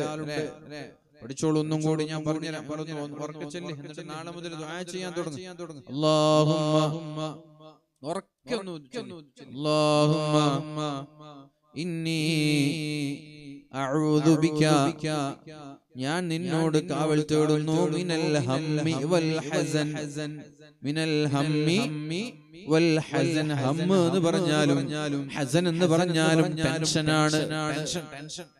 ടെൻഷൻ ഇല്ലാത്ത ആരുണ്ടാവില്ല. കടമുണ്ടായാ ടെൻഷൻ. 10 രൂപ കടം വരുമ്പോ മൂടിയടക്കം നേരിച്ചു. ആർക്കെന്നറിയോ? ഈ കൊടുക്കണമെന്ന് ചിന്തയുള്ള ആൾക്ക്, കൊടുക്കാൻ ചിന്തയില്ലാതൊക്കെ ടെൻഷൻ ഒന്നും ഉണ്ടാവില്ല. അയാള് പിന്നെ കടം വാങ്ങും, പിന്നെ വാങ്ങും, ഇക്കോളം കടം വാങ്ങി ജീവിക്കും. ഇയാൾക്ക് എന്താ ടെൻഷൻ? അയാളെ മുടിയും നിരക്കൂല, തലയും നിരക്കൂല. ഇയാൾ നല്ല സുഖമായിട്ട് കടം വാങ്ങി ജീവിക്കും. അല്ലാഹുവിനെ വിടില്ലാതെ ടെൻഷൻ. അല്ലാഹുമ്മ ഇന്നി അഊദു ബിക മിനൽ ഹമ്മി വൽ ഹസൻ, അല്ലാഹുവേ ടെൻഷനിൽ നിന്ന് നീ എന്നെ കാക്കണേ അല്ലാഹ്. വഅഊദു ബിക മിനൽ അജ്സി വൽ കസൽ, വഅഊദു ബിക വഅഊദു ബിക മിനൽ അജ്സി വൽ കസൽ. അല്ലാഹുവേ മടിയിൽ നിന്നും കഴിവില്ലായ്മയിൽ നിന്നും ഞാൻ നിന്നോട് കാവൽ തേടുകയാണ്. വഅഊദു ബിക ഞാൻ നിന്നോട് കാവൽ തേടുന്നു മിനൽ ജുബ്നി വൽ ബുഖൽ പിശുക്കിൽ നിന്നും ഭീരുത്വത്തിൽ നിന്നും പേടിയിൽ നിന്നും ഞാൻ നിന്നോട് കാവൽ തേടുന്നുണ്ട്. വഅഊദു ബിക മിൻ ഗലബതി ദൈനി വഖഹ്രി റിജാൽ. അല്ലാഹുവേ കടത്തിൽ നിന്ന് മറ്റൊരാളെ ആശ്രയിച്ച് ജീവിക്കേണ്ട അവസ്ഥയിൽ നിന്ന് എന്നെ നീ കാക്കണേ അല്ലാഹ്. ആളുകളൊക്കെ ആത്മാർത്ഥമായി ഖൽബ് കൊണ്ട് അല്ലാഹുവിന്റെ ഹബീബ് പഠിപ്പിച്ച ദുആ ആണല്ലോ എന്ന ചിന്തയോടുകൂടി ദുആ ചെയ്താൽ ഇൻഷാ അല്ലാഹ് അല്ലാഹു റബ്ബ് സുബ്ഹാനഹു വ തആല നമ്മുടെ എല്ലാ കടങ്ങളും അല്ലാഹു വീട്ടിത്തരും. നമ്മുടെ പ്രയാസങ്ങളെല്ലാം അല്ലാഹു വീട്ടിത്തരും മുഅ്മിനീങ്ങളെ.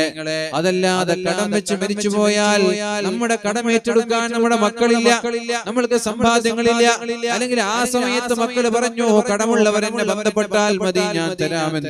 പിന്നെ മക്കളാരും നമ്മുടെ കടങ്ങൾ കൊടുത്തു വീട്ടിയില്ല എങ്കിൽ അല്ലാഹുവിന്റെ കോടതിയിൽ പ്രിയപ്പെട്ടവരെ നമ്മൾക്ക് ആർക്കും രക്ഷപ്പെടാൻ കഴിയില്ല. അല്ലാഹു നമ്മൾക്ക് തൗഫീഖ് ബോധം നൽകട്ടെ. അല്ലാഹു കടങ്ങളൊന്നുമില്ലാതെ ഈമാൻ സലാമത്തായി മരിക്കാൻ അല്ലാഹു നമ്മൾക്ക് തൗഫീഖ് നൽകട്ടെ. പ്രിയപ്പെട്ടവരെ അല്ലാഹുവിന്റെ ഹബീബായ റസൂലുള്ളാഹി സ്വല്ലല്ലാഹു അലൈഹി വസല്ലമ തങ്ങൾ ഒരു നാട്ടുകാരെ കുറിച്ച് പറഞ്ഞു തരുന്നുണ്ട്. യമനിലെ ഒരു നാട്ടുകാർ, യമൻ എന്ന് പറയുന്ന ഒരു പ്രദേശത്തെ അശ്അരിയീൻ എന്ന് പറയുന്ന ഒരു വിഭാഗത്തെ അല്ലാഹുവിന്റെ ഹബീബായ റസൂലുള്ളാഹി സ്വല്ലല്ലാഹു അലൈഹി വസല്ലമ തങ്ങൾ നമ്മൾക്ക് പഠിപ്പിച്ചു തരുന്നുണ്ട്. യമൻ എന്ന പ്രദേശത്തെ അശ്അരിയ എന്ന് പറയുന്ന ഒരു വിഭാഗം. ഒന്നുണിറ്റിക്കില്ല തിരക്കുള്ള ആൾ പോയിക്കോളെ ജസ്റ്റ് ഒന്ന് നല്ലോണം തിരക്കുള്ള ആൾ പോയിക്കോളെ. ഇല്ലാത്ത ആൾ മുമ്പിലേക്ക് വന്നിട്ടിരിക്കും. ഇനി ചന്തയിലൊക്കെ നടന്നിട്ട് കാലും കൈ ആർക്കും അടിഞ്ഞിട്ടുണ്ടെങ്കിൽ വന്നിട്ടിരിക്കാം അല്ലേ? അങ്ങനല്ലേ? ചന്തയിൽ കുറെ നടുവൊക്കെ വേദന ആവില്ല, മുട്ടും നടുവൊക്കെ വേദന ആവില്ല. അപ്പൊ അതുകൊണ്ട് അങ്ങനെ നടുവോ മുട്ടോ എന്തെങ്കിലും വേദന ഉണ്ടെങ്കിൽ വന്നിട്ടിരിക്കും.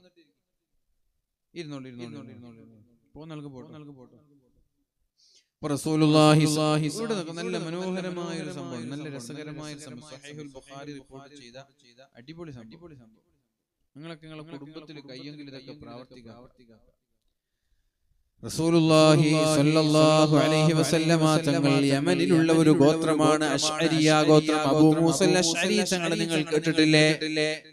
അബൂ മൂസൽ അശ്അരി തങ്ങളുടെ കുടുംബക്കാരാണ്. മിൻ അഹ്ലിൽ യമൻ, യമനിലെ ഒരു കുടുംബമാണവർ. അവരുടെ പ്രത്യേകത ബിഅന്നഹും കാനൂ യതആവനൂന, അവർ പരസ്പരം സഹായിക്കുമായിരുന്നു. വയുസാബിഖൂന ഫിൽ ഖൈരി, നന്മയിൽ അവർ പരസ്പരം മത്സരിക്കുമായിരുന്നു. അതേപോലെ മുസ്ലിമീങ്ങളായ അവരുടെ സുഹൃത്തുക്കളുടെ, അവരുടെ സഹോദരങ്ങളുടെ ഏത് വിഷയം വന്നാലും അവർ അതിലേക്ക് സഹായിക്കാൻ വേണ്ടി ഓടി രംഗത്ത് വരുന്ന ആളായിരുന്നു. അൻ അബീ ബുർദ, അബീ ബുർദ എന്ന് പറയുന്ന ഒരാൾ റിപ്പോർട്ട് ചെയ്യുന്നു. അൻ നബി മൂസ, അബൂ മൂസ അശ്അരി തങ്ങൾ പറയുകയാണ്, ഖാലൻ നബി സല്ലല്ലാഹു അലൈഹി വസല്ലം, നബി തങ്ങൾ പറഞ്ഞു, ഇന്നൽ അശ്അരിയീന, അശ്അരിയ എന്ന് പറയുന്ന ഈ ഗോത്രം ഇദാ അർമലു ഫിൽ ഗസ്വി, യുദ്ധത്തിൽ അവരുടെ ഭർത്താക്കന്മാർ മരണപ്പെട്ടു പോയാൽ, ഭർത്താക്കന്മാർ മരിക്കുമ്പോഴല്ലേ ഭാര്യ കടത്തിലാകുന്നത്, ഭർത്താക്കന്മാർ എന്തെങ്കിലും രോഗത്തിൽ വീഴുമ്പോഴല്ലേ ഒരു കുടുംബം തകരുന്നത് അല്ലേ? ഒരു ഭർത്താവ്, ഒരു പുരുഷന്, വീട്ടിലുള്ള പിതാവ്, ആ പിതാവിന് ജോലി ചെയ്യാൻ കഴിയാതിരിക്കുമ്പോഴല്ലേ ഒരു കുടുംബം കടത്തിലാവുന്നത്, ഒരു കുടുംബം പ്രയാസത്തിലാവുന്നത്. അല്ലെങ്കിൽ ഭർത്താവ്, പിതാവ് വളരെ നേരത്തെ മരിച്ചുപോയി, ആ ഉമ്മയെയും 4 മക്കളെയും ആരാ നോക്കുക? രോഗിയായി, മരിച്ച പിന്നെ കുഴപ്പമില്ല, രോഗിയായി എണീറ്റ് നടക്കാൻ പോലും പറ്റാത്ത രോഗം. എന്നാൽ എന്താ സംഭവിക്കുന്നത്? ഇയാളുടെ ചികിത്സയുടെ ചെലവും കൂടി ഭാര്യയും മക്കളല്ലേ കാണേണ്ടത്. പ്രിയപ്പെട്ടവരെ, അങ്ങനെ ഏതെങ്കിലും ഒരു കുടുംബത്തിൽ എന്തെങ്കിലും പ്രയാസമുണ്ടായാൽ ഒന്നുകിൽ ഭർത്താവ് യുദ്ധത്തിൽ മരിച്ചു പോവുക, അല്ലെങ്കിൽ ഈ നാട്ടിലുള്ള ഏതെങ്കിലും ഒരാളുടെ വീട്ടിൽ നിന്ന് ഭക്ഷണം കുറഞ്ഞു പോയാൽ, അവരുടെ വരുമാനം കുറഞ്ഞു പോയാൽ, അവർക്ക് ജീവിക്കാൻ വകയില്ലാതെ ദാരിദ്ര്യത്തിന്റെ പടുകുഴിയിലേക്ക് അവർ വീണുപോയാൽ, ആ നാട്ടുകാരെല്ലാവരും ഒരു സ്ഥലത്ത് ഒരുമിച്ച് കൂടും. ഇതേപോലെയുള്ള ഒരു ഗ്രൗണ്ടിൽ, ഒരു മൈതാനത്ത് ആ നാട്ടുകാരെല്ലാവരും ഒരുമിച്ച് കൂടും. എന്നിട്ട് അവരുടെ കയ്യിലുള്ള ഒരു വിരിപ്പ്, വലിയൊരു വിരിപ്പ്, വലിയൊരു തുണി ആ ഗ്രൗണ്ടിന്റെ മധ്യത്തിലായി അവർ വിരിക്കും.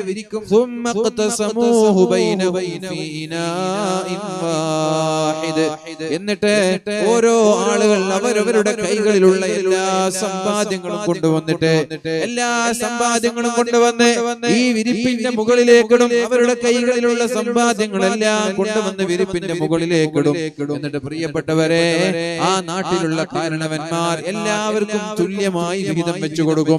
ഈ വിഹിതം വെക്കുന്നവരിൽ 1 രൂപ പോലും ആ തുണിയിലിടാത്തവരുണ്ട്, 10 രൂപ ഇട്ടവരുണ്ട്, 100 ഇട്ടവരുണ്ട്, 1000 ഇട്ടവരുണ്ട്, 10,000 ഇട്ടവരുണ്ട്, ലക്ഷങ്ങൾ പോലും കൊണ്ടുവന്നവരുണ്ട്.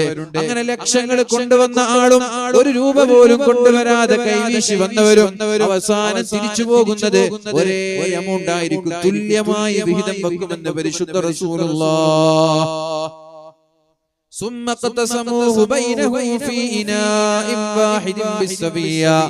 ആർക്കും ഏറ്റക്കുറച്ചിലില്ലാതെ സാമ്പത്തികമായി പ്രയാസപ്പെടുന്ന ആളുകളെ രക്ഷപ്പെടുത്താൻ വേണ്ടി ആ നാട്ടുകാർ ചെയ്തിരുന്ന ശൈലിയാണ് ഇങ്ങനെ. പൈസ തീരെ ഇല്ലാത്തവരെ സഹായിക്കാൻ നാട്ടിലുള്ള മുതലാളിമാരെല്ലാം വലിയ വലിയ എമൗണ്ടുകൾ കൊണ്ടുവന്നൊരു പാത്രത്തിലേക്കിട്ട്, ഒരു തുണിയിലേക്കിട്ട് തിരിച്ചു പോകുമ്പോ തുല്യമായി വീതം വെക്കും. മുതലാളിക്ക് കിട്ടുന്നത് 10,000, 0 കൊണ്ടുവന്നവനും കിട്ടുന്നത് 10,000. ഈ രീതിയിൽ പരസ്പരം സഹായിക്കുമായിരുന്നു യമനിലെ അശ്അരിയ ഗോത്രം. അതുകൊണ്ട് അവർ എന്നിൽ പെട്ടവനാണ്, ഞാൻ അവരിൽ പെട്ടവനാണ് എന്ന് പരിശുദ്ധ റസൂലുള്ളാഹി സ്വല്ലല്ലാഹു അലൈഹി വസല്ലം. നമ്മളൊക്കെ അങ്ങനെ ആവാൻ ശ്രമിക്കുക. അറ്റ്ലീസ്റ്റ് നമ്മുടെ കുടുംബത്തിലെങ്കിലും, നാട്ടിൽ കഴിയുന്നില്ലെങ്കിൽ നമ്മുടെ സ്വന്തം വീട്ടിലെങ്കിലും അങ്ങനെയാവാൻ, ജ്യേഷ്ഠാനുജന്മാര് തമ്മിലെങ്കിലും അങ്ങനെയാവാൻ ശ്രമിക്കുക. ജ്യേഷ്ഠൻ പെട്ടുപോയാൽ, അനുജൻ പെട്ടുപോയാൽ അവരെയെങ്കിലും നമ്മൾ സഹായിക്കാൻ നമ്മൾ തയ്യാറാവണം. അല്ലാഹു തൗഫീഖ് ചെയ്യട്ടെ. നമ്മുടെ സ്വന്തം സഹോദരിമാര്, നമ്മുടെ പെങ്ങന്മാര് അവർ സാമ്പത്തികമായി പ്രയാസത്തിലാണെങ്കിൽ പ്രിയപ്പെട്ടവരെ, പുറത്തുപോയല്ല നമ്മൾ പൈസ കൊടുത്ത് സഹായിക്കേണ്ടത് സ്വന്തം പെങ്ങളെയാണ്, ജ്യേഷ്ഠനെയാണ്, അനുജനെയാണ്, സ്വന്തം കുടുംബക്കാരെ നമ്മൾ അവർക്കൊരു പ്രയാസം വരാതെ സൂക്ഷിക്കണം. അല്ലാഹു നമ്മൾക്ക് തൗഫീഖ് നൽകട്ടെ. ഒരിക്കൽ ഒരാൾ അല്ലാഹുവിന്റെ ഹബീബിനോട് ചോദിച്ചു, യാ റസൂലല്ലാഹ്, നബിയേ, അയ്യുസ് സദഖത്തി അഅലമു അജ്റാ, സദഖകളിൽ ഏറ്റവും പ്രതിഫലമുള്ള സദഖ ഏതാ? സദഖകളിൽ ഏറ്റവും പ്രതിഫലവും കൂലിയുള്ള സദഖ ഏതായിരിക്കും? സദഖകളിൽ ഏറ്റവും പ്രതിഫലമുള്ള സദഖ ഏതാണ്? അപ്പോൾ നബി തങ്ങൾ പറഞ്ഞു, അൻത സദഖ, നീ സദഖ ചെയ്യണം എപ്പോൾ? വഅൻത സ്വഹീഹുൻ, ആരോഗ്യമുള്ള സമയത്ത് സദഖ ചെയ്യണം. മരിക്കാൻ കിടക്കുമ്പോഴല്ല. റബ്ബി ലൗലാ അഖർതനി ഇലാ അജലിൻ ഖരീബ്. അല്ലാഹുവേ, റൂഹ് തൊണ്ടക്കുഴിയിൽ എത്തുമ്പോൾ അയാൾ പറയുകയാണ്, അല്ലാഹുവേ, 1 മിനിറ്റ് എനിക്ക് സമയം തന്നാൽ ഫഅതസദ്ദഖ, ഞാൻ സദഖ ചെയ്യാൻ, വാക്കും മിനസ് സ്വാലിഹീൻ, ഞാൻ സ്വാലിഹീങ്ങളിൽ പെടാമെന്ന് ഓരോ പിശുക്കന്മാരും മരിക്കുന്ന സമയത്ത് പറയുമെന്ന് പരിശുദ്ധ ഖുർആൻ. പിശുക്കന്മാര് മരിക്കുമ്പോൾ ഇത് പറയും. മുതലാളിമാര് പറഞ്ഞോളന്നില്ല. പിശുക്കന്മാരായ ആളുകൾ മരണാസന്നമായ സമയത്ത് അസ്റായീൽ അലൈഹിസ്സലാം കടന്നു വരുമ്പോൾ പറയുന്നത്, റബ്ബി ലൗലാ അഖർതനി ഇലാ അജലിൻ ഖരീബ്, അല്ലാഹുവേ, 1 മിനിറ്റെങ്കിലും എനിക്ക് സമയം തന്നാൽ ഞാൻ സദഖ ചെയ്യാം. ഉറപ്പല്ലേ സദഖ ചെയ്യുമെന്ന്? ഇനി ഞാൻ ജീവിക്കൂല എന്നുറപ്പാണ്. 1 മിനിറ്റ് കഴിഞ്ഞാൽ ഞാൻ ഖബറിലേക്ക് പോകുമെന്ന് ഉറപ്പാണ്. പിന്നെ ആർക്കാണ് ഞാൻ ഇവിടെ കോടിക്കണക്കിന് സമ്പാദ്യങ്ങൾ ബാക്കി വെക്കുന്നത്? അതുകൊണ്ട് തന്നെ 1 മിനിറ്റ് എനിക്കുള്ളൂ. എന്റെ സമ്പാദ്യങ്ങൾ മുഴുവനും ഞാൻ പള്ളിക്ക് കൊടുത്തു, അത് മദ്രസയ്ക്ക് കൊടുത്തു, ഇത് പാവപ്പെട്ടവന് കൊടുത്തു, ഇത് സ്ഥാപനത്തിന് കൊടുത്തു എന്ന് പറഞ്ഞിട്ട് സദഖ ചെയ്യാൻ എല്ലാവരും തയ്യാറാവും. കാരണം 1 മിനിറ്റ് കഴിഞ്ഞാൽ അയാൾ ഖബറിലാണ്. അതുകൊണ്ട് ഖബറിലേക്ക് അമലുകൾ വേണമെന്നുള്ള ആഗ്രഹത്തോടെ അയാൾ ചെയ്യും. എന്നാൽ ജീവിക്കുന്ന സമയത്ത്, ആരോഗ്യമുള്ള സമയത്ത് ഒരാൾക്കും അങ്ങനെ ചിന്തയുണ്ടാവൂല. എന്റെ സമ്പത്ത് എനിക്ക് ആസ്വദിക്കണം, അത് കൊടുത്താൽ തീരൂലേ എന്ന ചിന്തയോടെ അയാൾ എടുത്തു വെച്ച് വയസ്സായി അവസാനം മരിക്കുമ്പോഴാണ് ചിന്തിക്കുന്നത് കൊടുക്കണമെന്ന്. അല്ലാഹുവിന്റെ ഹബീബ് പറയുന്നു, അൻത സ്വഹീഹുൻ, ആരോഗ്യമുള്ള സമയത്ത് കൊടുക്കുന്ന സ്വതക്കയാണ് ഏറ്റവും നല്ല സ്വതക്ക. ശഹീഹുൻ, നീ പിശുക്കനായ സമയത്ത്. എപ്പോഴാ നീ പിശുക്കനാകുന്നത്? സാമ്പത്തികമായി വലിയ പ്രതിസന്ധിയാണ്, ക്രൈസിസ് ആണ്. കോവിഡ് മൂലം ഒരുപാട് പ്രതിസന്ധികൾ നേരിട്ടു. പഴയതുപോലെ വരുമാനങ്ങളില്ല, കച്ചവടമില്ല, പ്രയാസങ്ങളാണ്. അൻത ശഹീഹുൻ, ഈ സമയത്ത് സ്വാഭാവികമായി നീ ചെലവെല്ലാം ചുരുക്കി പിശുക്ക് കാണിക്കുമല്ലോ. ഈ സമയത്താണ് സ്വതക്ക ചെയ്യേണ്ടത്. ആ സ്വതക്കയ്ക്കാണ് ഏറ്റവും പ്രതിഫലമുള്ളത്. തഖ്ശൽ ഫഖറ, ഞാൻ ഇങ്ങനെ സ്വതക്ക കൊടുത്താൽ എന്റെ മക്കളുടെ ഫീസ് കെട്ടാൻ എനിക്ക് കഴിയില്ലേ, എന്റെ വണ്ടിയുടെ അടവ് കെട്ടാൻ എനിക്ക് കഴിയില്ലേ, എന്റെ വീടിന്റെ ടാക്സ് കെട്ടാൻ എനിക്ക് കഴിയില്ലേ.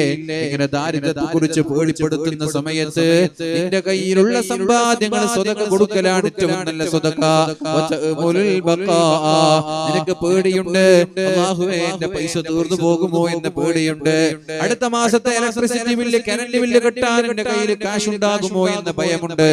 ആ സമയത്ത് സ്വതക്ക കൊടുക്കണം, പൈസ വേണമെന്നുള്ള ആഗ്രഹവും നിനക്കുണ്ട്. വലാ തമഹൽ, അങ്ങനെ നീ പിന്തിപ്പിച്ച് പിന്തിപ്പിച്ച് പിന്തിപ്പിച്ച് ഹത്താ ഇദാ ബലഗത്തിൽ ഹുൽഖൂം, റൂഹ് തൊണ്ടക്കുഴിയിലേക്ക് എത്തുന്നത് വരെ ദയവ് ചെയ്ത് നീ കാത്തിരിക്കല്ലേ. റൂഹ് തൊണ്ടക്കുഴിയിലേക്ക് എത്തുന്നത് വരെ സ്വതക്ക കൊടുക്കാതെ നീ കാത്തിരിക്കല്ലേ. ചെറുപ്പക്കാരാ, സഹോദരാ, രക്ഷിതാക്കളെ, അങ്ങനെ റൂഹ് തൊണ്ടക്കുഴിയിലേക്ക് എത്തിക്കഴിഞ്ഞാൽ അസ്രായീൽ അലൈഹിസ്സലാം റൂഹ് പിടിക്കാൻ വരുന്ന സമയത്ത്, മരിക്കുമെന്നുറപ്പായ സമയത്ത് നീ പറയുന്നത്, ഖുൽതു ലിഫുലാനിൻ കദാ, എന്റെ ഇന്നാലിന്ന മോന് ആ ബിൽഡിംഗ് നിങ്ങൾ കൊടുക്കണേ. വലിഫുലാനിൻ കദാ, എന്റെ ഇന്നാലിന്ന മകന് ആ സ്ഥലം കൊടുക്കണേ. വഖദ് കാന ലിഫുലാനിൻ കദാ വകദാ, അത് നീ പറയേണ്ട ആവശ്യമില്ല മുഅ്മിനീങ്ങളെ. നിന്റെ റൂഹ് തൊണ്ടക്കുഴിയിലേക്ക് എത്തലോടുകൂടി നിങ്ങളുടെ മക്കളെല്ലാം ഓഹരി വെച്ചിരിക്കുകയാണ്, മക്കളെല്ലാം വിഹിതം വെച്ചിരിക്കുകയാണ്. അതെനിക്ക് വേണം, ഇതെനിക്ക് വേണം എന്ന് പറഞ്ഞവർ വിഹിതം വെച്ചിട്ടുണ്ട്. അല്ലെങ്കിൽ നിന്റെ മരണത്തോടുകൂടി നിന്റെ സമ്പാദ്യം നിന്നിൽ നിന്ന് നേരെ മക്കളിലേക്ക് മാറി. അതുകൊണ്ട് മരിക്കാൻ കിടക്കുന്ന സമയത്ത് അത് ഇന്നാലിന്ന മക്കൾക്ക്, അത് ഇന്നാലിന്ന ആളുകൾക്ക് എന്ന് പറയുന്നതിന് പകരം ആരോഗ്യമുള്ള സമയത്ത്, സാമ്പത്തികമായി പ്രയാസമുള്ള സമയത്ത് തന്നെ മരിക്കുന്നതിനു മുമ്പേ അല്ലാഹുവിന്റെ മാർഗത്തിൽ നീ ചെയ്യുന്ന സ്വതക്കയാണ് ഏറ്റവും നല്ല സ്വതക്ക എന്ന് പരിശുദ്ധ റസൂലുള്ളാഹ്. നിങ്ങൾക്കൊരു മാജിക് കാണിക്കണോ? മാജിക് 10 കൊടുത്താ അല്ലാഹ് 10 തിരിച്ചിരുന്ന മാജിക്. 10 രൂപ കൊടുത്ത പഠിച്ചോൻ 10 രൂപ തിരിച്ചു തരുന്ന ഒരു മാജിക് അല്ലാഹുവിന്റെ അടുത്താണുള്ളത്. അല്ലാഹുവിന്റെ അടുത്തുള്ള മാജിക്കാണ് പ്രിയപ്പെട്ടവരെ. അത് മഹാനായ ഹൈവത്ത് ഇബ്നു ശുറൈഹ് എന്ന് പറയുന്ന പ്രഗൽഭനായ ഫഖീഹായ മുഹദ്ദിസായ സാഹിദായ ഒരു പണ്ഡിതൻ, ഹൈവത്ത് ഇബ്നു ശുറൈഹ് എന്ന് പറയുന്ന പ്രഗൽഭനായ പണ്ഡിതൻ. അദ്ദേഹം ഫഖീഹാണ്, കർമ്മശാസ്ത്രത്തിൽ ഫിഖ്ഹിൽ വളരെ വളരെ പ്രാവീണ്യമുള്ള ആളാണ്, മുഹദ്ദിസാണ്, ഹദീസിൽ അവഗാഹമുള്ള ആളാണ്, സാഹിദാണ്, ത്യാഗിയായ ഒരു മനുഷ്യനാണ്. എന്നാൽ അയാളൊരു ഉസ്താദാണ്, അദ്ദേഹം പ്രഗൽഭനായ ഒരു പണ്ഡിതനാണ്, ക്ലാസ് എടുത്തു കൊടുക്കുന്ന ഒരു ഉസ്താദാണ്. അദ്ദേഹത്തിന് വർഷത്തിൽ 60 ദീനാർ, 60 സ്വർണ്ണ ദീനാറാണ് ശമ്പളമായി കിട്ടാറുള്ളത്. വർഷത്തിൽ 60 ദീനാറാണ്, സ്വർണത്തിന്റെ 60 ദീനാറാണ് ശമ്പളമായി, സാലറിയായി കിട്ടാറുള്ളത്. എന്നാൽ ആ സാലറി വർഷത്തിൽ ഒരു തവണ 60 ദീനാർ അദ്ദേഹത്തിന് കിട്ടിയാൽ ഫലാ യുഫാരിഖു സാലറി കിട്ടിയ സ്ഥലത്ത് വെച്ച് തന്നെ എല്ലാം അദ്ദേഹം സ്വതക്ക കൊടുക്കാറുണ്ടായിരുന്നു. 60 ദീനാർ വർഷത്തിൽ സാലറി കിട്ടിയാൽ ആ സാലറി കിട്ടിയ ഉടനെ അടുത്തുള്ള എല്ലാവർക്കും സ്വതക്ക കൊടുത്ത് അത് തീരും. അത്തിപ്പറ്റ ഉസ്താദിന്റെ വീട്ടിലേക്ക് പോയവരുണ്ടോ? ഒന്നിരായ അത്തിപ്പറ്റ ഉസ്താദിന്റെ വീട്ടിലേക്ക് പോയാൽ നിങ്ങൾക്ക് കാണാം അദ്ദേഹത്തിന്റെ കയ്യിൽ ഒരുപാട് നോട്ടുകെട്ടുകൾ ഉണ്ടാകും. വീട്ടിലേക്ക് വരുന്ന ഓരോ അന്തേവാസികൾക്കും അദ്ദേഹം കയ്യിൽ നിന്ന് ഇങ്ങനെ നോട്ടെടുത്ത് കൊടുക്കും. കുറെ നോട്ടുണ്ടാവും. വീട്ടിലേക്ക് വരുന്ന പാവങ്ങളായ ആളുകൾ ഇതും പ്രതീക്ഷിച്ച് ജീവിക്കുന്ന ഒരുപാട് അഹ്ലു സുഫയുണ്ട്. അത്തിപ്പറ്റ ഉസ്താദിന്റെ സമീപത്ത് അദ്ദേഹത്തിന്റെ ഈ പൈസയും പ്രതീക്ഷിച്ചിരിക്കുന്ന ഒരുപാട് അഹ്ലു സുഫക്കാർ, ഒരുപാട് പാവങ്ങളായ ആളുകൾ ഉണ്ടായിരുന്നു. അദ്ദേഹം അങ്ങനെയുള്ള ആളുകൾക്കെല്ലാം ദിവസവും ഇങ്ങനെ ക്യാഷുകൾ എണ്ണി കൊടുക്കുമായിരുന്നു. എത്ര കൊടുത്തു എന്ന് അദ്ദേഹത്തിന് അറിയില്ല. അദ്ദേഹത്തിന് ആരൊക്കെയോ കൊടുക്കുന്നത് എണ്ണാറില്ല. എനിക്കെന്താ തന്നത് എന്ന് ആ കിട്ടിയത് ഇങ്ങനെ പാവങ്ങൾക്ക് കൊടുക്കാറുണ്ട്. പ്രിയപ്പെട്ടവരെ, നമ്മളിൽ നിന്ന് മരണപ്പെട്ടു പോയ ബഹുമാന്യരായ സയ്യിദ് ഹൈദർ അലി ശിഹാബ് തങ്ങൾ എത്രയോ സ്ഥലത്ത് ഒരുപാട് ആളുകൾ കുറ്റിയടിക്കാൻ വേണ്ടി അദ്ദേഹത്തെ വീട്ടിലേക്ക് ക്ഷണിച്ചാൽ കടമാണ്, പൈസയില്ല എന്ന് പറഞ്ഞ് ഞങ്ങൾ ദുആ ചെയ്യണമെന്ന് പറയുമ്പോൾ അദ്ദേഹത്തിന്റെ കയ്യിലുള്ള എന്താണോ കയ്യിലുള്ളത് അത് കൊടുത്തിട്ട് ഇൻഷാ അല്ലാഹ് നീ തുടങ്ങിക്കോളൂ, അല്ലാഹു സഹായിക്കട്ടെ എന്ന് പറഞ്ഞ് കയ്യിലുള്ള സമ്പാദ്യങ്ങൾ കൊടുത്ത് സഹായിക്കാറുണ്ടായിരുന്നു. അതേപോലെ വീട്ടിലേക്ക് പോയി പ്രയാസങ്ങൾ പറഞ്ഞാൽ, അതേപോലെ കല്യാണത്തിന്റെ വിഷയം, വിദ്യാഭ്യാസത്തിന്റെ വിഷയം, സ്ഥാപനങ്ങളുടെ വിഷയം എന്തായിക്കോട്ടെ, ഒരു അത്യാവശ്യ കാര്യങ്ങളാണ് എന്ന് മനസ്സിലായാൽ അദ്ദേഹത്തിനാണല്ലോ നമ്മളെല്ലാരും പോയി ഒരു ബർക്കത്തിന് കൊടുക്കാറുള്ളത്. എന്നാൽ അദ്ദേഹം ആ സമ്പത്ത് ഇതുപോലെയുള്ള ആളുകൾക്ക് കൊടുക്കാറുണ്ടായിരുന്നു എന്ന് ഒരുപാട് ആളുകൾ അനുഭവം പങ്കുവെച്ചത് ഞാൻ ഓർക്കുകയാണ്. പ്രിയപ്പെട്ടവരെ, അല്ലാഹു നമ്മൾക്ക് നൽകുന്ന സ്വതക്ക, അല്ലാഹു നമ്മൾക്ക് നൽകുന്ന സമ്പാദ്യം നമ്മൾ വലത് കൈയറിയാതെ ഇടത് കൈ കൊണ്ട് കൊടുത്താൽ നമ്മൾ കൊടുത്തതിനേക്കാളും കൂടുതൽ അല്ലാഹു തിരിച്ചു തരുമെന്ന് പരിശുദ്ധ റസൂലുള്ളാഹ്. കൊടുത്തതിനേക്കാളും കൂടുതൽ അല്ലാഹു തിരിച്ചു തരുമെന്നാ പറഞ്ഞത്. അതിന്റെ ഉദാഹരണമാണ് ഹൈവത്ത് ബിൻ ശുറൈഹ് എന്ന് പറയുന്ന പ്രഗൽഭനായ മുഹദ്ദിസായ ഫഖീഹായ സാഹിദായ ഈ പണ്ഡിതൻ 60 സ്വർണ്ണ നാണയങ്ങളെ വർഷത്തിലൊരിക്കൽ സാലറിയായി കിട്ടിയാൽ കിട്ടിയ ഉടനെ ഓരോ ആളുകൾക്ക് അത് വിഹിതം വെച്ച് സ്വതക്ക ചെയ്യാറുണ്ട്. അങ്ങനെ ഫകാന ഇദാ ജാഅ ഇലാ മൻസിലിഹി, ആ സ്വതക്ക കൊടുത്തതേ വീട്ടിലേക്ക് തിരിച്ചു വരുമ്പോൾ വജദ 60 ദീനാർ അദ്ദേഹത്തിന്റെ തലയണയുടെ അടിയിൽ, അദ്ദേഹത്തിന്റെ വിരിപ്പിന്റെ അടിയിൽ 60 ദീനാർ അദ്ദേഹത്തിന് കാണാറുണ്ട്. ആ കൊടുത്ത 60 ദീനാർ അദ്ദേഹത്തിന്റെ വിരിപ്പിന്റെ അടിയിൽ ഉണ്ടാകും. പൈസ സാലറി കിട്ടി 60 ദീനാർ കൊടുത്തു, എല്ലാം കൊടുത്തു, അപ്പൊ തന്നെ കൊടുത്തു.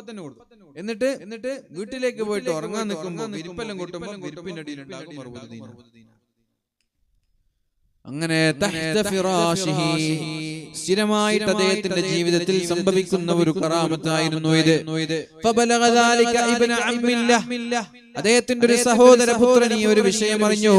ഹൈവത്ത് ബിൻ ശുറൈഹ് എന്നവർക്ക് അദ്ദേഹം കൊടുത്തതിന്റെ അതേ സംഖ്യ വീട്ടിൽ വെച്ച് കിട്ടാറുണ്ട്. നബി തങ്ങൾ പറഞ്ഞൊരു ഹദീസ് ഓർമ്മയുണ്ടോ? നബി തങ്ങൾ പറഞ്ഞൊരു ഹദീസ് ഓർമ്മയുണ്ടോ?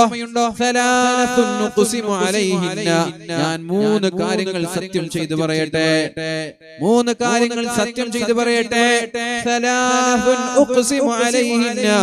3 കാര്യങ്ങൾ ഞാൻ സത്യം ചെയ്തു പറയട്ടെ. എന്താണ് സത്യം എന്നറിയോ? എന്താണ് അല്ലാഹുവിന്റെ ഹബീബ് പറയുന്ന 3 കാര്യങ്ങൾ? ആ 3 കാര്യങ്ങൾ നിങ്ങൾ കാണാതെ പഠിക്കണമെന്ന് പരിശുദ്ധ റസൂലുള്ളാഹ്. ആ 3 കാര്യങ്ങൾ നിങ്ങൾ കാണാതെ പഠിക്കണം. അല്ലാഹുവിനെ സത്യം ചെയ്തിട്ടാ ഞാൻ പറയുന്നത്. എന്നിട്ട് നബി തങ്ങൾ പറഞ്ഞ 1ാമത്തെ കാര്യം,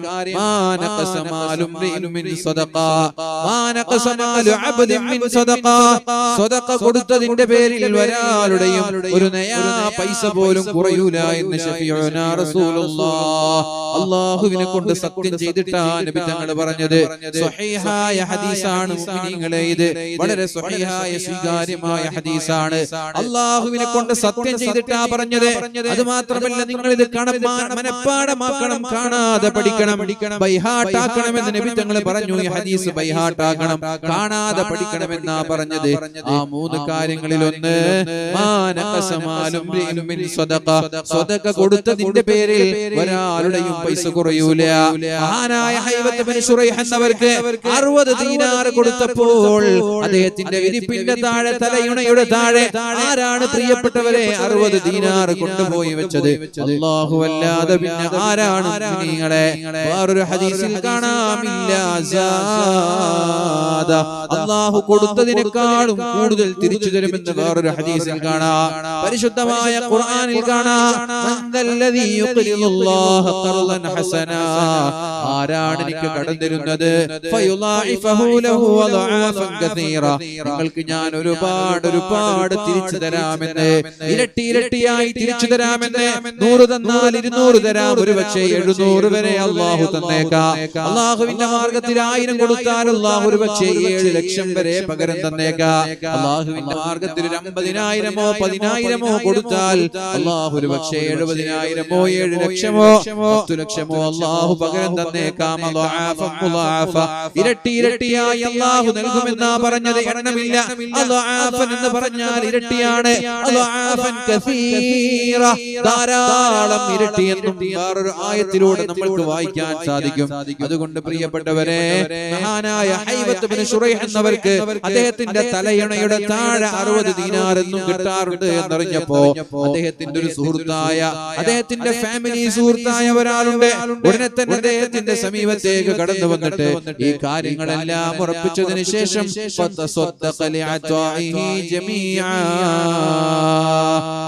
അദ്ദേഹത്തിന്റെ കയ്യിലുള്ള എല്ലാ സമ്പാദ്യങ്ങളും ഇതേപോലെ സദഖ ചെയ്തു. അദ്ദേഹത്തിന്റെ ഒരു സഹോദരപുത്രൻ, എനിക്കും കിട്ടണല്ലോ, അങ്ങനെ കയ്യിലുള്ളതെല്ലാം അദ്ദേഹം സദഖ ചെയ്തു.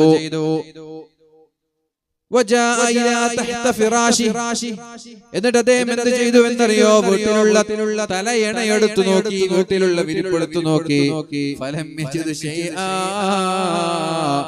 60 ദീനാർ പോയിട്ട് 6 ഫിരിസ് പോലും അല്ലാഹു കൊടുത്തിട്ടില്ല. ഇല്ലേ? ഇനി നിങ്ങള് 10 ലക്ഷം, ഒരു സെന്റ് സ്ഥലം 45,000 രൂപ ഞാൻ ഏറ്റെടുക്കാം, പോയിട്ട് ഇങ്ങനെ ബെഡ് കൊട്ടാൻ നിൽക്കണ്ട. മനസ്സിലായോ?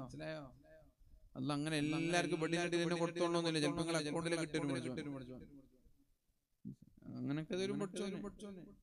ചിലപ്പോ ഈ മാസത്തെ നിങ്ങളുടെ വരുമാനത്തിൽ 45,000 കൂടുതലുണ്ടാവും. കഴിഞ്ഞ മാസം നിങ്ങൾക്ക് വരുമാനം ആകേണ്ടത് 10,000 ലാഭം, ഇപ്രാവശ്യം 55,000 ലാഭം ഉണ്ടാവും. അതല്ലെങ്കിൽ നിങ്ങൾ റിയൽ എസ്റ്റേറ്റ് ആണെങ്കിൽ ഇപ്രാവശ്യം ഒരു സ്ഥലം വെക്കും, 45,000 ലാഭം ഉണ്ടാവും. സാലറി വാങ്ങുന്ന ആളാണെങ്കിൽ എന്തെങ്കിലും ഒരു ബോണസ് കിട്ടും, ഒരു 10,000 രൂപ. അടുത്ത മാസം വീണ്ടും ഒരു 10,000 രൂപ, അടുത്ത മാസം വീണ്ടും 10,000, അങ്ങനെ 4 തവണ ബോണസ് കിട്ടുമ്പോൾ 45,000. അടക്ക കച്ചവടക്കാരാണെങ്കിൽ 300-ഉം 250 ഉണ്ടായ അടക്ക 550-ഉം 650-ഉം ആയി. പഴയ അടക്കും പുതിയ അടക്കും അല്ലാഹു തരും. ഇങ്ങനെയൊക്കെ പഠിച്ചു. എല്ലാവർക്കും വിരിപ്പിന്റെ അടിയിൽ കൊടുക്കൂല. വിരിപ്പ് പോയിട്ട് തട്ടി വിരിപ്പ് കളയണ്ട. മനസ്സിലായോ? അപ്പൊ 60 ദീനാർ പഠിച്ചു. 60 ദീനാർ. അപ്പൊ ഈ മനുഷ്യൻ എന്ത് ചെയ്തു? അദ്ദേഹത്തിന്റെ ഇബ്നു അമ്മില്ല, അദ്ദേഹത്തിന്റെ ഒരു സഹോദരപുത്രൻ, അതേപോലെ അദ്ദേഹത്തിന്റെ കയ്യിലുള്ള സമ്പാദ്യങ്ങളെല്ലാം സദഖ ചെയ്തിട്ട്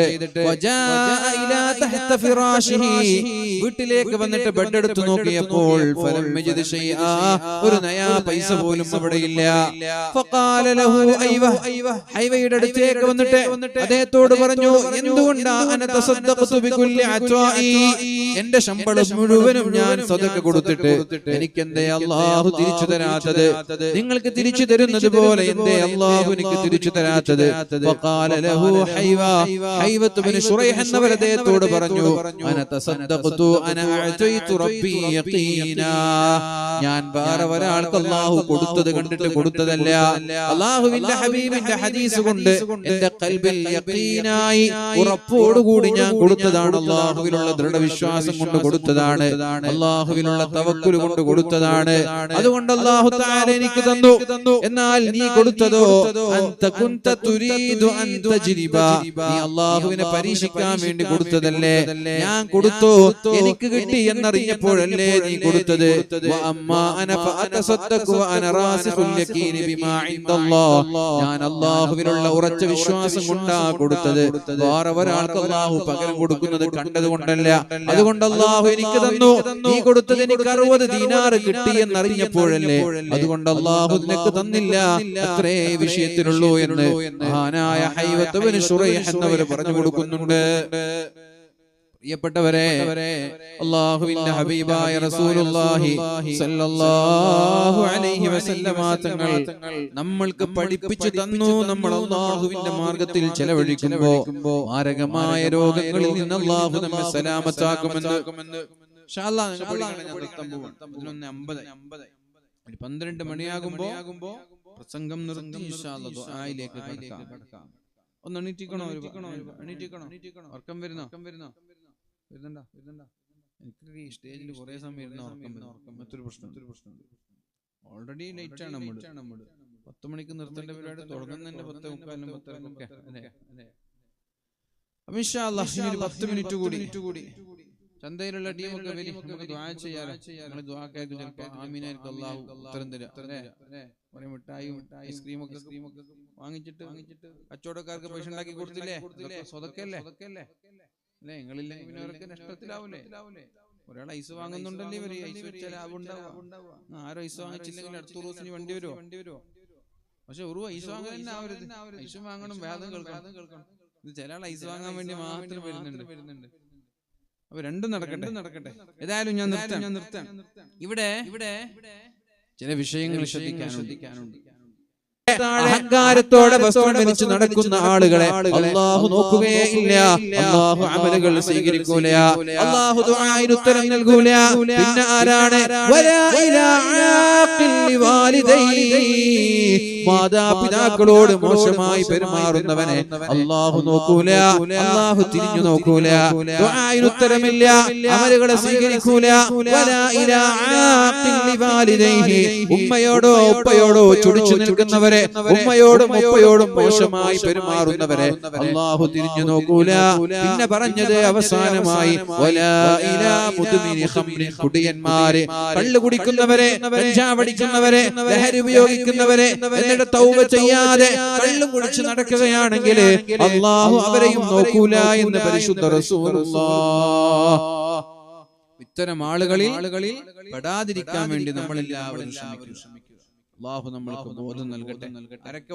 ഒന്ന് ബഹുദൈവ വിശ്വാസികൾ, അല്ലാഹുവിനെ നിഷേധിക്കുന്നവർ, അല്ലാഹുവിന്റെ കൂടെ പങ്കുകാരെ ചേർക്കുന്നവർ.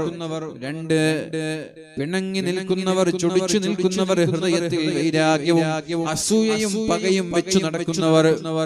3-മത്തേത് കുടുംബക്കാരുമായി തെറ്റി നിൽക്കുന്ന ആളുകൾ. 4-മത്തേത് മാതാപിതാക്കളോട് മോശമായി പെരുമാറുന്നവർ. 5-മത്തേത് മാതാപിതാക്കളോട് മോശമായി പെരുമാറുന്ന വിഭാഗം കഴിഞ്ഞാൽ പിന്നെ പറയുന്നത്, പ്രിയപ്പെട്ടവരെ, കള്ള് കുടിക്കുന്ന ആളുകൾ, കഞ്ചാവിന്റെയും മയക്കുമരുന്നിന്റെയും ലഹരിയുടെയും അഡിക്റ്റായി തൗബ ചെയ്യാതെ ഇതിൽ മുഴുകി ജീവിക്കുന്ന ആളുകൾ, ലഹരിയിൽ മുഴുകി ജീവിക്കുന്ന ആളുകൾ. പിന്നെ പറഞ്ഞത് അഹങ്കാരത്തോടെ ഞെരിയാണിക്ക് താഴെ വസ്ത്രം ധരിച്ചു നടക്കുന്ന ആളുകൾ, അഥവാ ഹൃദയത്തിൽ ഒരല്പമെങ്കിലും അഹങ്കാരത്തിന്റെ കിബിറിന്റെ അംശമുണ്ടെങ്കിൽ അവരെയും അല്ലാഹു നോക്കൂല. എത്രയോ ലക്ഷക്കണക്കിന് കോടിക്കണക്കിന് ആളുകളെ നരകത്തിൽ നിന്ന് മോചിപ്പിക്കുമ്പോൾ ഇവർക്ക് രക്ഷപ്പെടാൻ കഴിയില്ല.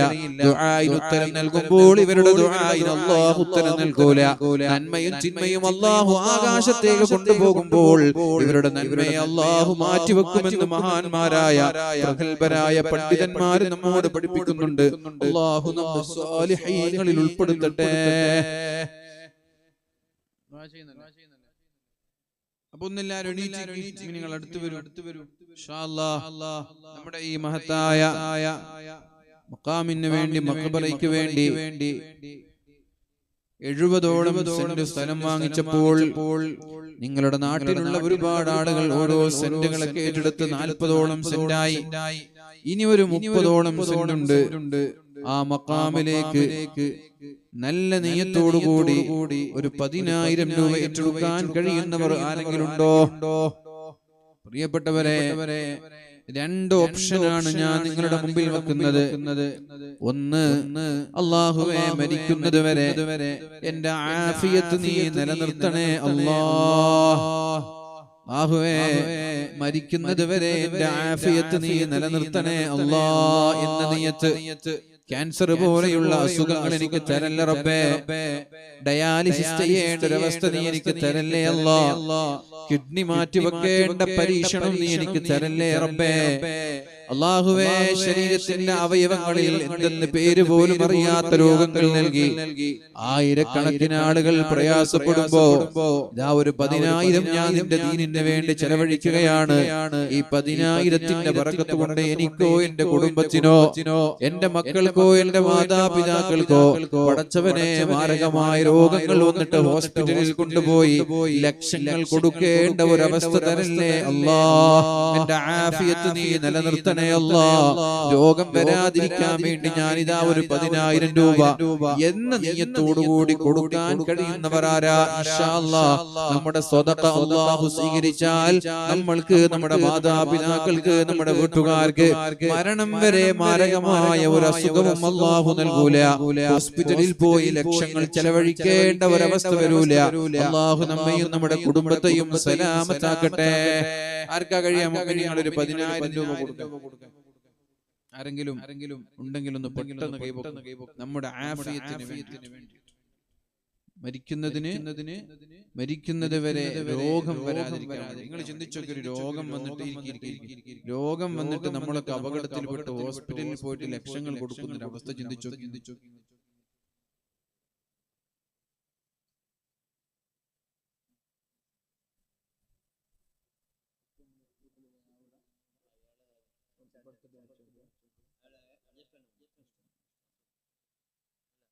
മരിച്ചുപോയ പിതാവിന്റെ പേരിൽ ആ ഒരു ഓപ്ഷനിലേക്ക് ഞാൻ വരാം.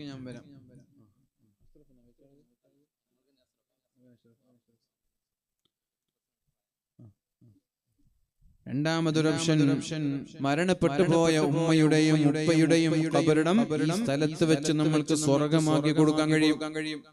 നമ്മുടെ ഉമ്മ, ഞാൻ വരുമ്പോ ഒരു വീട്ടിൽ പോയി, മരണപ്പെട്ടു പോയി ഒരു മാസം മുമ്പ്. അല്ലാഹു അദ്ദേഹത്തിന് മഗ്ഫിറത്ത് നൽകട്ടെ. അല്ലാഹു അദ്ദേഹത്തിന് മഗ്ഫിറത്തും മർഹമത്തും നൽകി സ്വർഗ്ഗത്തിന്റെ കവാടം അല്ലാഹു തുറന്നു കൊടുക്കട്ടെ. ഇപ്പൊ ഇവിടെ ഇരിക്കുന്ന നിങ്ങളൊക്കെ ഉപ്പയും ഉമ്മയൊക്കെ ഉള്ള ആളുകളാണ്.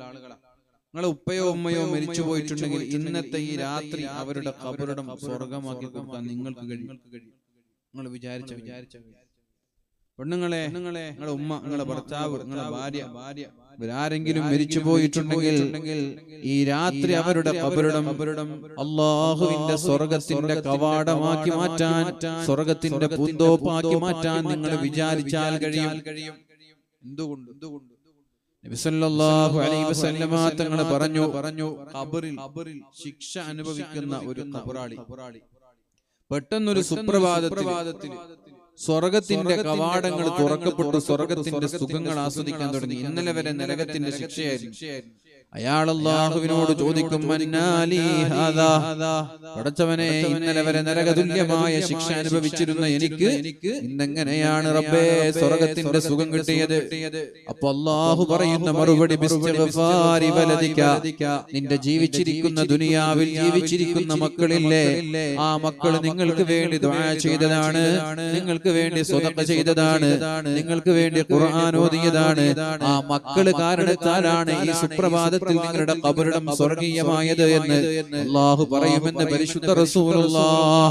മരണപ്പെട്ടു പോയ പിതാവിന്റെ പേരിൽ 3 മക്കൾ കൂടി ഒരു സെന്റ് സ്ഥലം ഏറ്റെടുത്തിട്ടുണ്ട്.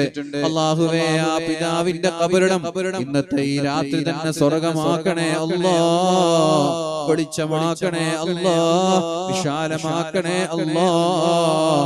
ആ ഖബറിൽ കിടന്നിട്ട് മക്കളെ കാണാൻ, മക്കളെ ഓർത്ത് സന്തോഷിക്കാൻ, മക്കളെ ഓർത്ത് ആഹ്ലാദിക്കാൻ, കൺകുളിർക്കെ എന്റെ മക്കളെ കൊണ്ട് ഞാൻ രക്ഷപ്പെട്ടല്ലോ എന്ന് ചിന്തിക്കാൻ അല്ലാഹുവേ, ആ പിതാവിന് നീ ഈ സമയം തന്നെ തൗഫീഖ് നൽകണേ അല്ലാഹ്. ഇന്നത്തെ ഈ സമയം തന്നെ പടച്ചവനെ വേറൊരു സമയത്തേക്ക് നീട്ടിവെക്കാതെ ഈ മഹത്തായ സ്വതക്ക ആ ഖബറിടത്തിലേക്ക് ഈ സെക്കൻഡുകൾ കൊണ്ട് നീ എത്തിച്ചു കൊടുക്കണേ റബ്ബേ. നീയല്ലേ പറഞ്ഞത് മരിച്ചുപോയ ഉപ്പാക്ക് വേണ്ടി സ്വതക്ക ചെയ്യാൻ, മരിച്ചുപോയ മാതാപിതാക്കൾക്ക് വേണ്ടി ഹദിയ ചെയ്യാൻ. അല്ലാഹുവേ, ഞങ്ങൾ അതനുസരിക്കുന്നു. ഈ പിതാവിന്റെ ഖബറിടം ഇന്നത്തെ രാത്രി സ്വർഗമാക്ക് റബ്ബേ, വെളിച്ചമാക്ക് റബ്ബേ. അവരുടെ ഖബറിടത്തിലേക്ക് നരകത്തിന്റെ ശിക്ഷ അനുഭവിക്കുന്നുവെങ്കിൽ ഉയർത്തി കൊടുക്കണേ അല്ലാഹ്. എന്നിട്ട് ഈ മക്കളെ സന്തോഷത്തോടെ കാണാനുള്ള തൗഫീഖ് നൽകണേ അല്ലാഹ്. കുടുംബസമേതം നാളെ ഒരു സെക്കൻഡ് പോലും നരകത്തിൽ കിടക്കാത്ത സ്വർഗം നൽകണേ അല്ലാഹ്. ഇനി ആരാളുള്ളത്? മരണപ്പെട്ടു പോയ പിതാവിന്റെ പേരിൽ, മാതാവിന്റെ പേരിൽ, ഭാര്യയുടെ പേരിൽ, ഭർത്താവിന്റെ പേരിൽ ഒരു സെന്റ് കഴിയുമെങ്കിൽ അങ്ങനെ, അര സെന്റ് ഏകദേശം 25,000 രൂപ കഴിയുമെങ്കിൽ അങ്ങനെ, ഒരു 1/4 സെന്റ് 12,000-ഓ 10,000-ഓ രൂപ കഴിയുമെങ്കിൽ അങ്ങനെ, നമ്മുടെ മരണപ്പെട്ടു പോയ ഉപ്പാക്ക്, ഉമ്മാക്ക്, നമ്മുടെ ഭാര്യ സന്താനങ്ങൾക്ക്, ജ്യേഷ്ഠാനുജന്മാർക്ക്, ഉസ്താദുമാർക്ക് നമ്മൾ ജീവിച്ചിരിക്കുമ്പോൾ കൊടുത്താൽ നാളെ നമ്മൾ മരിക്കുമ്പോൾ നമ്മൾക്ക് വേണ്ടി ഇതേപോലെ സ്വതക്ക ചെയ്ത് ദുആ ചെയ്യുന്ന ആളുകൾ ഉണ്ടാകും. അല്ലാഹു നമ്മുടെയും അവരുടെയും ഖബറിടം അല്ലാഹു വെളിച്ചമാക്കി തരട്ടെ.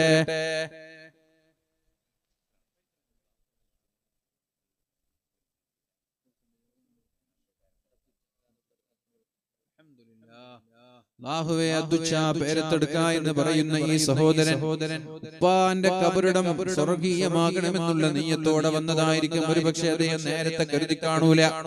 ഉപ്പാന്റെ കബറിടം വെളിച്ചമാകുമെന്ന് കേട്ടപ്പോ തോന്നിയതായിരിക്കും ഞാൻ. കാരണം എന്റെ ഉപ്പാന്റെ കബറിടം ഒന്ന് വെളിച്ചമാവട്ടെ. ആ ഉപ്പാക്ക് മക്കളെ കൊണ്ടുള്ള നേട്ടം ഇതല്ലേ മുഅ്മിനീങ്ങളെ? നമ്മുടെ ഉപ്പമാര് നമ്മളെ പോറ്റി വളർത്തിയതിനുള്ള നേട്ടം ഇതല്ലേ മുഅ്മിനീങ്ങളെ? ഇതല്ലേ നമ്മൾ ഉപ്പമാർക്ക് ചെയ്തു കൊടുക്കേണ്ടത്? ഇതിനേക്കാളും വലിയൊരു ഉപകാരം ഉപ്പാക്ക് മക്കളിൽ നിന്ന് എങ്ങനെയാണ് കിട്ടാൻ പോകുന്നത്? അല്ലാഹുവേ ആ സഹോദരന്റെ ഉപ്പയുടെ കബറിടം ഈ രാത്രി തന്നെ നീ വെളിച്ചമാക്കണേ അല്ലാ. പിന്നേക്ക് നീട്ടിവെക്കാതെ, പിന്നിലേക്ക് മാറ്റിവെക്കാതെ ഈ സമയം തന്നെ വല്ല പ്രയാസങ്ങളും അനുഭവിക്കുന്നുവെങ്കിൽ നിന്റെ ഹബീബായ മുത്തുനബി നമ്മളെ പഠിപ്പിച്ചതുപോലെ സ്വതഖയുടെ ബറകത്ത് കൊണ്ട് പടച്ചവനെ ആ കബറിടം സന്തോഷിപ്പിക്കണേ അല്ലാ. സ്വർഗ്ഗത്തിന്റെ കവാടങ്ങൾ തുറന്നു കൊടുക്കണേ അല്ലാ. അല്ലാഹുവേ സ്വർഗ്ഗത്തിന്റെ പൂന്തോപ്പാക്കി മാറ്റണേ അല്ലാ. ആ പിതാവ് ചോദിക്കണം, പടച്ചോനെ എങ്ങനെയാണ് എന്റെ കബറിടത്തിൽ മാറ്റമുണ്ടായത് എന്ന്. അപ്പൊ ഈ പറയപ്പെട്ട മക്കളുടെ പേര് പറയണം. ഇന്നാലിന്ന മകൻ നിങ്ങൾക്ക് വേണ്ടി സ്വതഖ ചെയ്തപ്പോഴാണ് നിങ്ങളുടെ ഖബർ ഞാൻ മാറ്റി തന്നത് എന്ന്. അപ്പൊ ഈ മകനെ ഓർത്ത് ആ പിതാവ് സന്തോഷിക്കണം. അങ്ങനെ മാതാവിന്റെ പിതാവിന്റെ ഗുണം ചെയ്തു എന്ന കാരണത്താൽ നമ്മളും നാളെ ഒരു സെക്കൻഡ് പോലും നരകത്തിൽ കിടക്കാതെ സ്വർഗ്ഗത്തിലെത്തണം. അല്ലാഹു തൗഫീഖ് ചെയ്യട്ടെ. ആ സ്വതഖ ചെയ്ത ആളുകൾക്കും അവരുടെ കുടുംബത്തിനും അല്ലാഹു ഏറ്റെടുത്തതിന്റെ ഇരട്ടിയായി ദുനിയാവിലും ആഖിറത്തിലും പകരം നൽകട്ടെ. അല്ലാഹുവേ ആ മഹത്തായ സ്വതഖയുടെ ബർക്കത്ത് കൊണ്ട് അവർക്കും അവരുടെ കുടുംബത്തിനും മരണം വരെ മാരകമായ ഒരു അസുഖവും നീ നൽകല്ലേ അല്ലാ. ഇനി ആരെങ്കിലും ഉണ്ടോ? മരണപ്പെട്ടു പോയ ഉണ്ടോ? അല്ലേ അബ്ദുറഹ്മാനാജി അരസന്റെ അല്ലാഹുവേ ആ പിതാവ് ജീവിച്ചിരിക്കുന്ന അദ്ദേഹത്തിന് നീ ആഫിയത്ത് നൽകണേ അല്ലാ. സ്വതഖയുടെ ബറകത്ത് കൊണ്ട് നീ ആരോഗ്യം നൽകണേ അല്ലാ. പടച്ചവനെ നിന്റെ ഹബീബിന്റെ വളരെ സ്വഹീഹായ ഹദീസാണല്ലോ ദാവൂഉ മർലാകും ബിസ്സദഖ. രോഗങ്ങളെ സ്വതഖ കൊണ്ട് ചികിത്സിക്കണമെന്ന് പഠിപ്പിച്ചത് നിന്റെ ഹബീബാണല്ലോ. ഇദ്ദേഹത്തിനും ഇദ്ദേഹത്തിന്റെ ഭാര്യ സന്താനങ്ങളിൽ നീ ആഫിയത്ത് നൽകണേ അല്ലാ. ആരോഗ്യം നൽകണേ അല്ലാ. ഏറ്റെടുത്തതിന്റെ ഇരട്ടിയായി ദുനിയാവിലും ആഖിറത്തിലും നീ പകരം നൽകണേ അല്ലാ.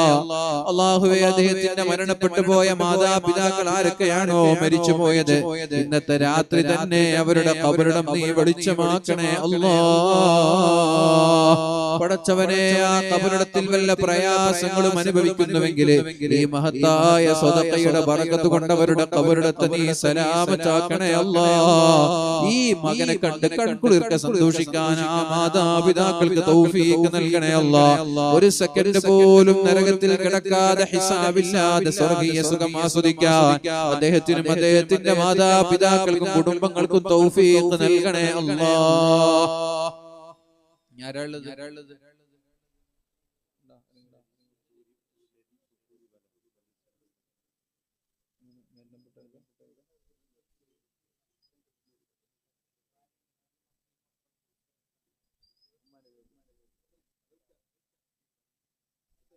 ഷെരീഫ് എന്ന് പറഞ്ഞ സെയിം രണ്ടൊന്നും മകൻ മരിച്ചാളും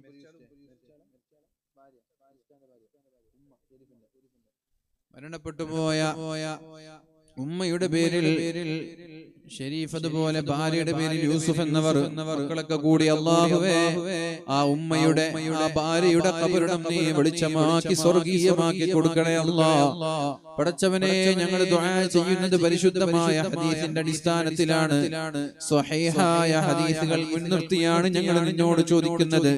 പടച്ചവനെ ഞങ്ങളുടെ കയ്യിൽ 45,000 രൂപ കൂടിയത് കൊണ്ടോ ആവശ്യമില്ലാത്തത് കൊണ്ടോ എന്നല്ല, ഒരുപാട് ചെലവുകളും ആവശ്യങ്ങളും എല്ലാം ഞങ്ങൾക്കുണ്ടായിട്ട് നല്ല ഒരു ഇഷ്ടപ്പെട്ട ഒരു സംഖ്യയാണല്ലോ, ഭീമമായ സംഖ്യ. മരണപ്പെട്ടു പോയ ഉമ്മയുടെ പേരിൽ മക്കള്, ഭാര്യയുടെ പേരിൽ പിതാവിതാ ഹദിയ ചെയ്തിരിക്കുകയാണ്.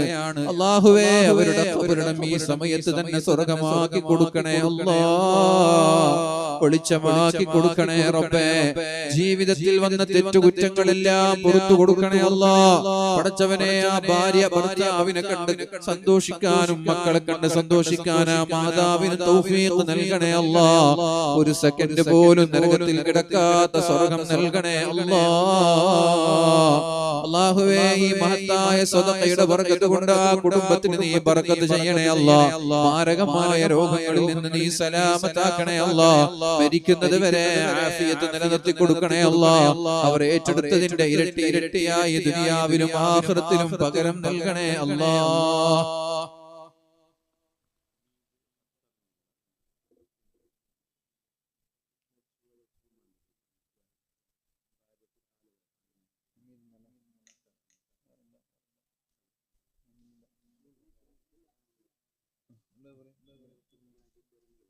അബ്ദുൽ കുഞ്ഞ് ഹാജി കുരുങ്ങില ഒരു സെന്റ് 25,000 രൂപ. പിന്നെ ഷാക്കിർ ഹാജി മിർച്ചുപ്പാൻ വില 25,000.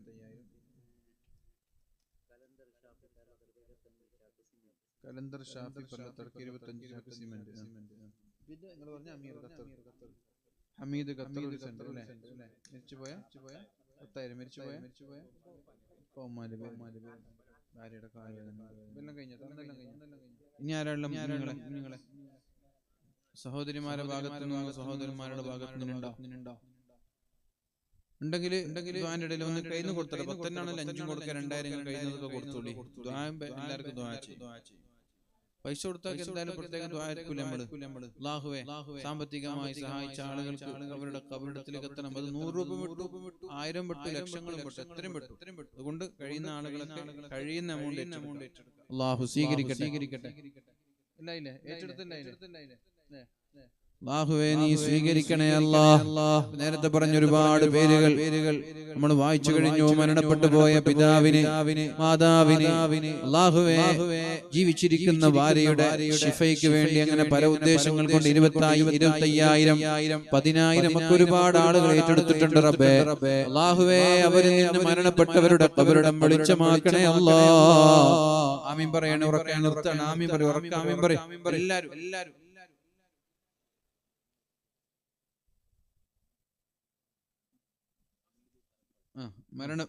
മകന് ജോലിക്ക് പോയിട്ടുണ്ട്. ആ മകന്റെ ജോലി ഖൈറിലാകാൻ വേണ്ടി ഒരാള് 300 രൂപ അല്ലാഹുവേ എളുപ്പത്തിലാക്കി കൊടുക്കണേ അല്ലാഹ്. ഖൈറായ ജോലി കൊടുക്കണേ റബ്ബേ.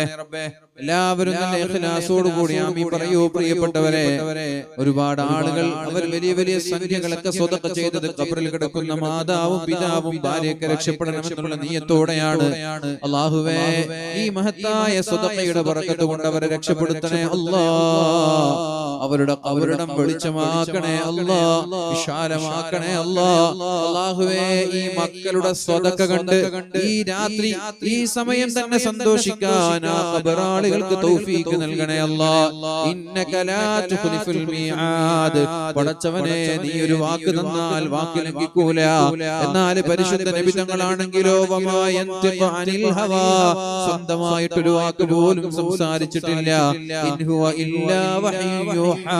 നബി തങ്ങൾ സംസാരിച്ചത് നീ പറയാൻ പറഞ്ഞ വിഷയങ്ങളാണ്. അത് മുൻനിർത്തിയാണ് അല്ലാഹുവേ ഞങ്ങൾ ചോദിക്കുന്നത്. ഇന്നേ വരെ ഈ 70 സെന്റിൽ 40 ഇന്നലെ വരെയായി. ഇന്നലെ വരെ കൊടുത്തവർ, ഇന്ന് കൊടുത്തവർ, അല്ലാഹുവേ എല്ലാവരിൽ നിന്നും മരണപ്പെട്ടവരുടെ ഖബറിടം ഈ രാത്രി പടച്ചവനെ വെളിച്ചമാക്കണേ അല്ലാഹ്. അവരെ ശിക്ഷിച്ചത് കൊണ്ട് പടച്ചവനെ നിനക്കൊന്നും കിട്ടാനില്ല. അല്ലാഹുവേ അവരാരും നിന്നെ വെല്ലുവിളിച്ചൊരു തെറ്റും ചെയ്തിട്ടില്ല. അല്ലാഹുവേ അവരാരും നിന്നെ ധിക്കരിച്ചൊരു തെറ്റും ചെയ്തിട്ടില്ല. നിന്നെ നിഷേധിച്ചിട്ടൊരു തെറ്റും ചെയ്തിട്ടില്ല. അവർക്ക് സാധുക്കളാണ് റബ്ബേ. അറിയാതെ വന്നുപോയതാണ് റബ്ബേ. നിയന്ത്രിക്കാൻ കഴിയാതെ വന്നുപോയതാണ് അല്ലാഹ്. അല്ലാഹുവേ അവർക്ക് നീ മാപ്പ് നൽകണേ അല്ലാഹ്. ഇന്നത്തെ രാത്രി അവരുടെ ഖബറിടം വെളിച്ചമാക്കണേ അല്ലാഹ്. വിശാലമാക്കണേ അല്ലാഹ്. ഹിസാബില്ലാത്ത അദാബില്ലാത്ത സ്വർഗ്ഗം നൽകണേ അല്ലാഹ്. അല്ലാഹുവേ മക്കളെ കൺകുളിർക്കെ കാണാൻ ആ ഖബറാളികൾക്ക് തൗഫീഖ് നൽകണേ അല്ലാഹ്. മക്കളെ ആലോചിച്ച് സന്തോഷിക്കാനുള്ള അവസരം നൽകണേ അല്ലാഹ്. സ്വതക്ക കൊടുത്തവർക്ക് അവരുടെ വീട്ടിലും കുടുംബത്തിലും മക്കളിലും സമ്പാദ്യങ്ങളിലും കച്ചവടങ്ങളിലും ബറക്കത്ത് ചെയ്യണേ റബ്ബേ. മാരകമായ രോഗങ്ങളിൽ നിന്ന് നീ കാക്കണേ അല്ലാഹ്. അവർ ഏറ്റെടുത്തതിന്റെ ഇരട്ടി ഇരട്ടിയായി ദുനിയാവിലും ആഖിറത്തിലും പകരം നൽകണേ അല്ലാഹ്. പടച്ചവനെ ഭക്ഷണം നൽകിയ വീട്ടുകാർക്ക് സ്വർഗീയ ഭക്ഷണവും പാനീയവും സുഖങ്ങളും നൽകണേ അല്ലാഹ്.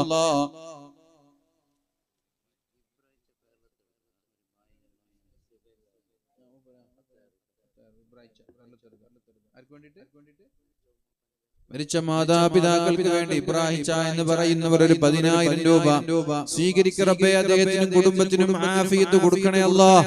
അദ്ദേഹത്തിനും കുടുംബത്തിനും ആരോഗ്യം കൊടുക്കണേ റബ്ബേ. സിഹത്ത് കൊടുക്കണേ അല്ലാ. സന്തോഷം കൊടുക്കണേ അല്ലാ. ഏറ്റെടുത്തതിന്റെ ഇരട്ടി ദുനിയാവിലും ആഖിറത്തിലും പകരം നൽകണേ അല്ലാ. അദ്ദേഹത്തിന്റെ മാതാപിതാക്കൾ മരിച്ചുപോയവർക്ക് ഖബറിടത്തിൽ ഇന്നത്തെ രാത്രി സ്വർഗ്ഗം നൽകണേ അല്ലാ. ഇന്നത്തെ രാത്രി വെളിച്ചമാക്കി കൊടുക്കണേ അല്ലാ.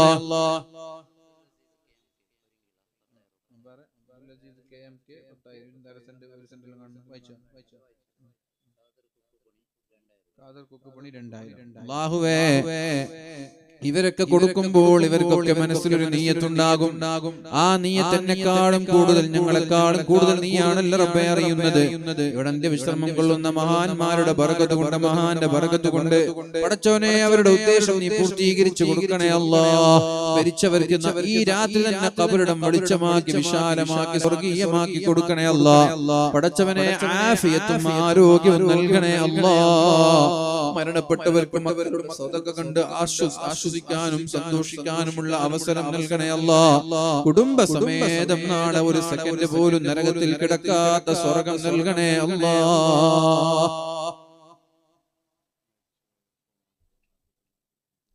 അല്ലാഹുവേ, മരണപ്പെട്ടു പോയ ഉപ്പയുടെയും ഉമ്മയുടെയും പേരിൽ അബ്ദുച്ച ഒരു സംഗീതം ദുആ ചെയ്യാൻ പറഞ്ഞിട്ടുണ്ട് റബ്ബേ. സദഖ സ്വീകരിക്കണേ അല്ലാ. അർഹമായ പ്രതിഫലം നൽകണേ അല്ലാ. അദ്ദേഹത്തിന് ആഫിയത്തും ആരോഗ്യവും ഇസ്സത്തും സിഹത്തും നൽകണേ അല്ലാ. സന്തോഷം നൽകണേ അല്ലാ. മാരകമായ രോഗങ്ങളിൽ നിന്ന് നീ കാവൽ നൽകണേ അല്ലാ. മരണപ്പെട്ടു പോയ മാതാപിതാക്കളുടെ ഖബറിടം നീ വെളിച്ചമാക്കണേ റബ്ബേ. വിശാലമാക്കണേ അല്ലാ. അല്ലാഹുവേ, ഈ മകന്റെ പ്രാർത്ഥനയും ഈ മകന്റെ സ്വതക്കയും സ്വീകരിച്ച് ഇന്നത്തെ രാത്രി തന്നെ അത്ഭുതകരമായ മാറ്റങ്ങളാ ഖബറാളിക്ക് നൽകണേ അല്ലാ. നാളെ പാരത്രിക ലോകത്ത്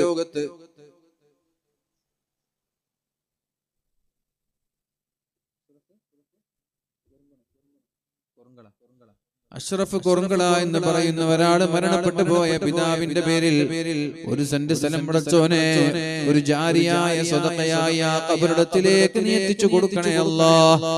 അല്ലാഹുവേ, ആ ഖബറിടം നീ വിശാലമാക്കണേ അല്ലാ. സ്വർഗീയമാക്കണേ അല്ലാ. ജീവിതത്തിൽ വന്ന തെറ്റുകുറ്റങ്ങളൊക്കെ പുറത്തു കൊടുക്കണേ അല്ലാ. അല്ലാഹുവേ, നിനക്കറിയാലോ ഞങ്ങൾ ആരും നിന്നെ വെല്ലുവിളിച്ചോ ധിക്കരിച്ചോ നിഷേധിച്ചോ അഹങ്കരിച്ചോ ഒരു തെറ്റും ചെയ്തിട്ടില്ല. പിന്നെ തെറ്റുവന്നതൊക്കെ ഞങ്ങൾക്കറിയാം ാണ് റബ്ബേ. അല്ലെങ്കിൽ അനിയന്ത്രിതമായിട്ട് നിയന്ത്രിക്കാൻ കഴിയാതെയാണ്. അല്ലാഹുവേ, നീ ഗഫൂറാണ്, റഹീമാണ്. പടച്ചവനെ, നീ പുറത്തു കൊടുക്കുന്നവനാണ്. മാപ്പ് നൽകണേ അല്ലാ. ഞങ്ങളിൽ നിന്ന് മരിച്ചുപോയ ഒരാളെയും നീ ശിക്ഷിക്കല്ല റബ്ബേ. അവർക്കൊക്കെ ഈ മഹത്തായ പരിപാടിയുടെ ബറക്കത്ത് കൊണ്ടും സ്വതക്കയുടെ ബറക്കത്ത് കൊണ്ടും മഹാന്മാരുടെ ബറക്കത്ത് കൊണ്ടും ഇന്നത്തെ രാത്രി എല്ലാവർക്കും നീ സ്വർഗ്ഗം നൽകണേ അല്ലാ.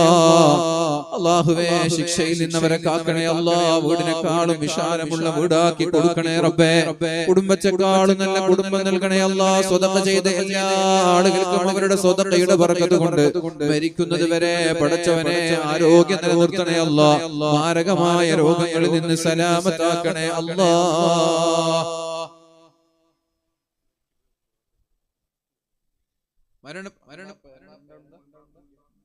മരണപ്പെട്ടുപോയ ബാപ്പയുടെയും ഉമ്മയുടെയും ജ്യേഷ്ഠന്മാരുടെയും പേരിൽ സ്വതക്ക ദുആ ചെയ്യാൻ വേണ്ടി ഒരു സംഖ്യ സുഫയാജി അല്ലാഹുവേ, അദ്ദേഹത്തിന്റെ മരണപ്പെട്ടുപോയ മാതാപിതാക്കളുടെ കുടുംബങ്ങളുടെ ഖബറിടം വെളിച്ചമാക്കണേ അല്ലാ. വിശാലമാക്കണേ അല്ലാ. സ്വർഗീയമാക്കണേ അല്ലാ. ഒരു സെക്കൻഡ് പോലും പ്രയാസപ്പെടുത്തുന്ന ഒരു സാഹചര്യം ആർക്കും നീ നൽകല്ല റബ്ബേ. ഒരു സെക്കൻഡ് പോലും നരകത്തിന്റെ അദാബ് നൽകല്ല റബ്ബേ. ഹിസാബിന്റെ പ്രയാസങ്ങൾ നൽകല്ല അല്ലാ. പടച്ചവനെ, കുടുംബസമേതം രക്ഷപ്പെടാൻ എല്ലാവർക്കും നീ തൗഫീഖ് നൽകണേ അല്ലാഹ്. റബ്ബനാ ആതിനാ ഫിദ് ദുനിയാ ഹസന വഫിൽ ആഖിറതി ഹസനതൻ വഖിനാ അദാബന്നാർ വഅദ്ഖിൽനാൽ ജന്നത മഅൽ അബ്റാർ. ഉസികും ബിദ്ദുആ. ജസാകുമുല്ലാഹു ഖൈർ. അസ്സലാമു അലൈക്കും വറഹ്മത്തുള്ളാഹി വബറകാതുഹു.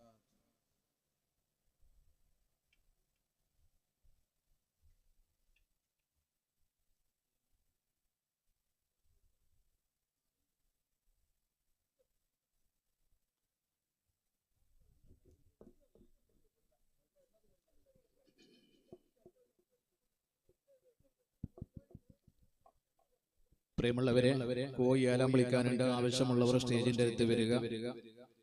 നമുക്ക് വേണ്ടി ഇന്ന് നീണ്ട 2 മണിക്കൂറോളമൊക്കെ പ്രഭാഷണം നടത്തി അനുഗ്രഹിച്ച പ്രഗത്ഭനായ പണ്ഡിതനും ആത്മീയമായ ബഹുമാനപ്പെട്ട